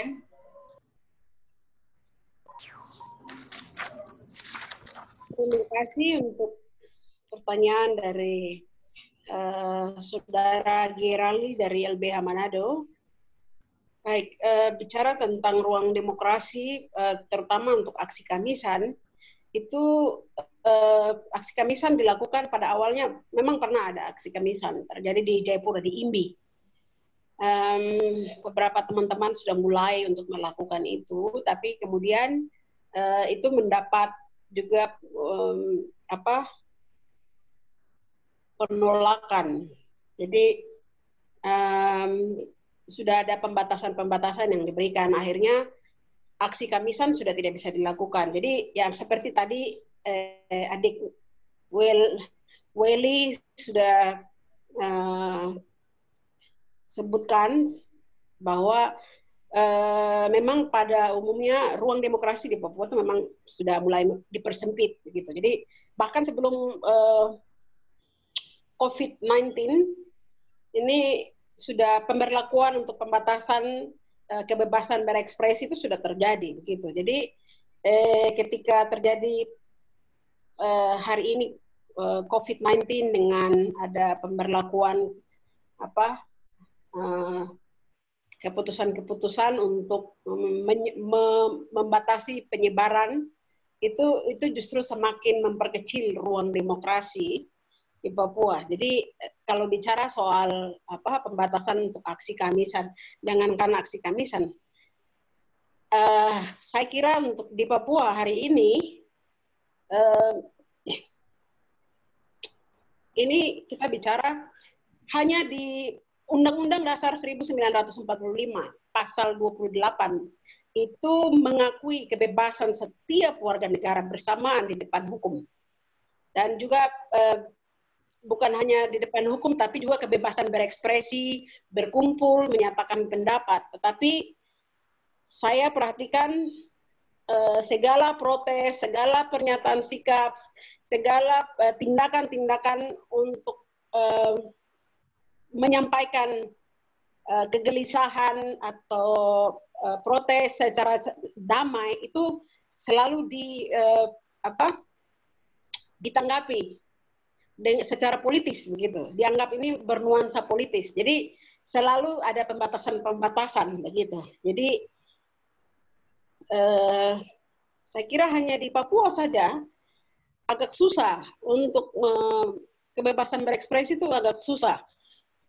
Meskipun surat-surat dikasih masuk untuk kegiatan-kegiatan, tapi itu tidak pernah, jarang dikasih izin begitu. Kalaupun ada ya kalau kegiatan-kegiatan keagamaan atau apa begitu ya, tapi selama ini menurut pengalaman kami itu agak susah begitu. Jadi saya kira ini bagian yang memang masih menjadi hal yang cukup serius di Papua, kebebasan berekspresi. Kalau memang kebebasan sudah dibatasi seperti ini akan sangat susah. Ada banyak hal yang bisa terjadi. Begitu. Jadi pelanggaran-pelanggaran HAM itu terjadi pada hal-hal seperti begini. Padahal konstitusi sudah melindungi, dan perangkat-perangkat hukum, bukan perangkat hukum, tapi banyak undang-undang atau kebijakan-kebijakan yang sebenarnya memberikan perlindungan hukum, tetapi tidak. Kalaupun ada monitoring itu agak susah, karena mungkin kami agak jauh. Papua ini agak jauh dari pusat, jadi agak susah untuk memonitor kalau terjadi hal-hal seperti begitu. Jadi untuk saat ini ya situasinya hampir sama seperti yang tadi disebutkan oleh adik pengacara, adik Maureen, seperti itu. Jadi masih jadi masalah. Dan untuk gerakan perempuan di Papua, agak susah untuk bicara soal gerakan perempuan di Papua. Memang sekarang sudah mulai terbangun, sudah mulai bergerak. Kami masih berproses begitu. Jadi ke depan kami berharap perempuan-perempuan Papua lebih proaktif untuk mulai mendorong hal-hal yang mempengaruhi kehidupan mereka. Mereka tidak pasif saja, tetapi bersama-sama. Kita perempuan-perempuan dari semua, karena kita sama-sama mengalami kekerasan-kekerasan ini. Jadi ketika kita bersatu, banyak ruang-ruang yang sebenarnya kita bisa buka untuk saling berbagi, kemudian mulai berpikir kira-kira apa yang kita bisa lakukan ke depan. Seperti itu. Terima kasih.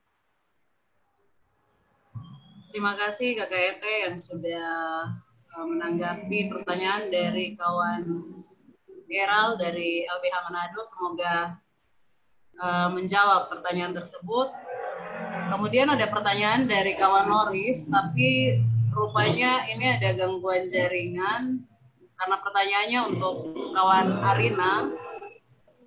Jadi kita lewatkan saja dulu sembari menunggu. Kalau misalnya jaringan dari Arina sudah kembali normal, berarti nanti bisa ditanyakan lagi. Kemudian ini ada sedikit share dan mungkin ada meminta pendapat, pandangan dari KKSR. Dari Alexander Sesa, kawan Alexander Sesa. Saya share sedikit kondisi di Sorong Raya, misalkan di Sorong Kota dan Sorong Selatan. Fakta sekarang ada istilah orang di sini anak melahirkan, labelisasi ini untuk adik-adik perempuan yang umuran sekolah dasar. Saya coba riset kecil-kecil, saya menemukan bahwa keterlibatan pemerintah atau OPD terkait untuk mendeteksi hal masih jauh dari harapan bahkan nihil. Banyak adik-adik perempuan yang harus putus sekolah di jenjang sekolah dasar karena minim informasi dan pengetahuan tentang self defense. Mohon pencerahan dari kawan Esther. Ya. Saya jawab langsung kah?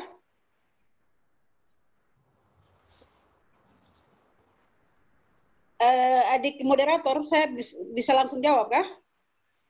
Iya, Kakak silakan. Oke.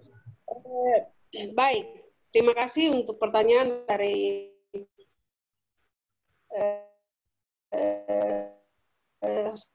saudara Stesa di Sorong. Nah, ini jadi catatan penting, jadi PR benarnya untuk di Papua sini praktek-praktek perkawinan anak itu masih banyak terjadi gitu, dalam budaya-budaya tertentu. Nah, saya tidak bisa bilang dari suku mana, tapi praktek-praktek ini bukan hanya perkawinan anak, tetapi kondisi hari ini misalnya. Hal-hal seperti itu bisa terjadi karena hari ini misalnya perempuan Papua hari ini menguasai ekonomi di Papua. Nah, ketika perempuan menguasai ekonomi, saya bisa bilang ada suku-suku tertentu, misalnya perempuan-perempuan yang ada dari wilayah-wilayah pegunungan, misalnya dari Sorong, Maibrat, kemudian dari suku Me atau suku Dani, ini yang ada dari daerah-daerah pegunungan. Jadi zona ekologi itu membuat perempuan-perempuan ini mereka mempunyai etos kerja yang berbeda begitu.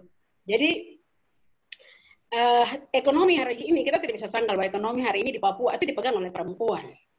Nah, ketika perempuan terlibat untuk mencari nafkah, penyedia menjadi sumber pencari nafkah, otomatis dia pasti meninggalkan anak-anak ini tidak terurus. Nah, hari ini ada banyak masalah-masalah anak jalanan terjadi. Itu juga karena pengaruh ini. Ada perempuan-perempuan pencari nafkah ini yang membiarkan anak-anak tidak terurus, tidak didampingi, kemudian membuat banyak anak-anak yang menjadi anak-anak jalanan atau pendidikan tidak meningkat, atau masalah-masalah dalam pendidikan atau masalah literasi misalnya. Dipengaruhi oleh karena ini masalah-masalah seperti begini. Jadi saya kira perlu banyak keterlibatan dari berbagai pihak, berbagai stakeholder, tidak hanya pemerintah, tapi juga pemangku-pemangku kepentingan untuk duduk bersama melihat masalah ini. Karena Kita tahu bahwa perempuan itu melahirkan kehidupan dan juga membentuk usia kritis anak, usia 1 sampai 5 tahun itu berada di bawah asuhan seorang ibu. Nah, kalau ibu sudah aktif di luar rumah untuk mencari nafkah, bagaimana dengan anak-anak yang dilahirkan? Anak-anak ini akan terjadi generasi-generasi yang tingkat buta huruf tinggi. Imbasnya akan ke sana, begitu. Jadi ini menjadi catatan, menjadi tugas kita bersama. Kalau menjadi remaja-remaja yang putus sekolah, kemudian banyak punya anak di luar nikah, ini nilai-nilai kita perlu duduk bicara sama. Ada banyak teman-teman yang terlibat dalam lembaga-lembaga yang mengadvokasi. Nah, perlu pendampingan, perlu juga ada proteksi dari misalnya Perdasi atau Perdasus yang memproteksi ini hak perempuan, didorong begitu. Jadi hal-hal ini yang kemudian menjadi catatan, menjadi PR untuk kita perempuan bersama di Papua, untuk kita berpikir sama-sama begitu. Kita bisa merangkul, kita kakak yang generasi di atas kita orang yang punya pengalaman banyak. Kita juga bisa merangkul adik-adik orang yang di bawah ini dengan mungkin kita tidak bisa tidak punya sumber daya yang banyak untuk memperlengkapi mereka, membuat mereka menjadi kapasitas mereka meningkat.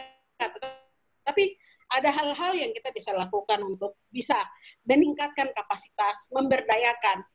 Karena pengalaman selama ini ada beberapa dalam kami punya saya punya pengalaman dengan beberapa kelompok. Itu ada banyak mama-mama yang mereka berjualan, tetapi ada juga yang tidak bisa membaca, tidak bisa berhitung. Pokoknya mereka tahu di luar kepala. Kalau bicara uang cepat sekali. Tetapi literasi, ada masalah literasi di mama-mama ini.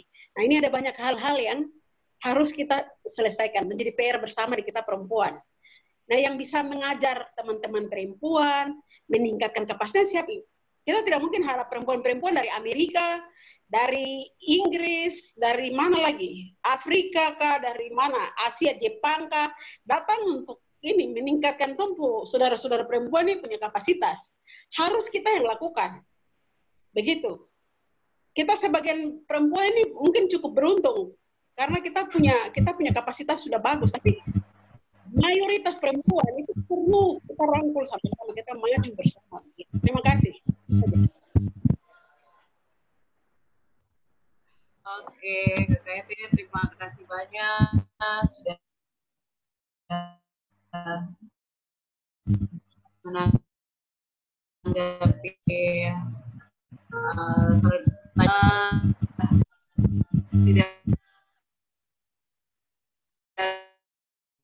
karena memang sudah kosong di sini. Baik, mungkin sebelum menutup sesi diskusi ini, saya minta closing statement atau statement penutup dari Kakak Helmina dan Kakak Esther. Untuk kawan Helmina sendiri sudah tidak terhubung karena kendala jaringan. Jadi langsung saja mungkin untuk Kakak Weli duluan mungkin memberi closing statement untuk menutup diskusi hari ini. Silahkan Kakak Weli. Iya, kita bisa lihat persoalan perempuan banyak sekali di sekitar kita. Mari kita bersama-sama untuk saling menopang satu sama lain dan bersama-sama untuk melakukan perubahan di tingkatan kita secara bersama-sama.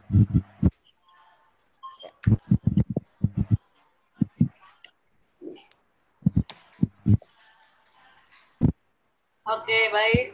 Kakak Weli, terima kasih banyak. Untuk selanjutnya, Kakak Ete, silakan.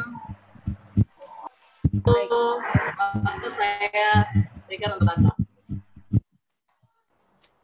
Baik, untuk menutup diskusi pada hari ini saya mengatakan bahwa masalah di Papua hari ini masalah kita bersama. Masalah perempuan itu masalah yang kompleks. Kita bicara generasi, kita bicara di Papua ini.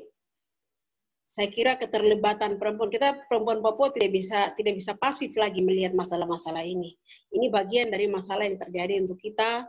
Kalau kita tidak bergerak, kalau kita tidak bisa bicara, akan ada masalah untuk generasi-generasi Papua ke depan. Jadi ini tugas tugas sejarah untuk saya, Anda semua, saudara-saudara, sapu kakak-kakak, ataupun sapu adik-adik, kita punya tugas bersama untuk maju, duduk bicara. Bicara, tapi juga kita maju untuk melakukan sesuatu. Tidak harus besar. Yang sepele kita lakukan juga, yang penting mulai mengkonsolidasi perempuan untuk berbicara isu-isu ini untuk Papua ke depan yang lebih baik. Saya kira itu saja. Terima kasih. Terima kasih banyak Kakak Evi dan Kakak Weli untuk closing statement-nya. Saya juga berterima kasih buat peserta yang sudah dengan aktif mengikuti diskusi ini dari awal hingga akhir. Terima kasih buat kawan Alexander Sesa, kawan Norris, dan kawan Geral yang sudah meluangkan waktu untuk bertanya dan menanggapi diskusi hari ini. Kemudian terima kasih banyak juga buat kawan Arina, narasumber kami, salah satu narasumber kami. Terima kasih buat Kakak Ete dan juga Kakak Weli. Terima kasih banyak untuk waktu di sore hari ini. Mungkin terakhir dari saya satu kata yang saya dapat kutip. Tadi sempat saya kutip dari Kakak Esther, yaitu belum terlambat. Jadi buat saya, kamu, dan siapa saja penggiat hukum dan HAM yang berjuang untuk keadilan bagi perempuan ataupun bagi manusia yang ada di atas tanah ini, kita belum terlambat. Dan semoga diskusi ini dapat membantu dan membuka belenggu ketidakadilan yang terjadi di tanah Papua, yang bias gender, dan yang masih diskriminasi terhadap perempuan Papua. Baik, terima kasih banyak untuk diskusi sore hari ini. Kita akan bertemu lagi di diskusi selanjutnya. Baik. Selamat sore semua. Sore, Kakak. Selamat sore semua. Terima kasih banyak. Tuhan berkati. Selamat sore semua. Terima kasih. Dapat salam dari Manado. Hidup perempuan yang berlawan. Oke, salam Jackson ya, Bung. Siap. Hormat. Hormat. Ya, baik. Dadah. Siap, salam juang.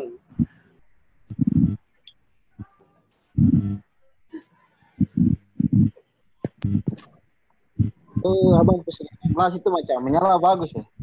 Aha. Siap.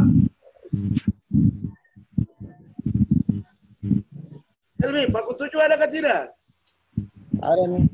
Atas. Itu barusan balik teguan. Hari siapa pakai baju?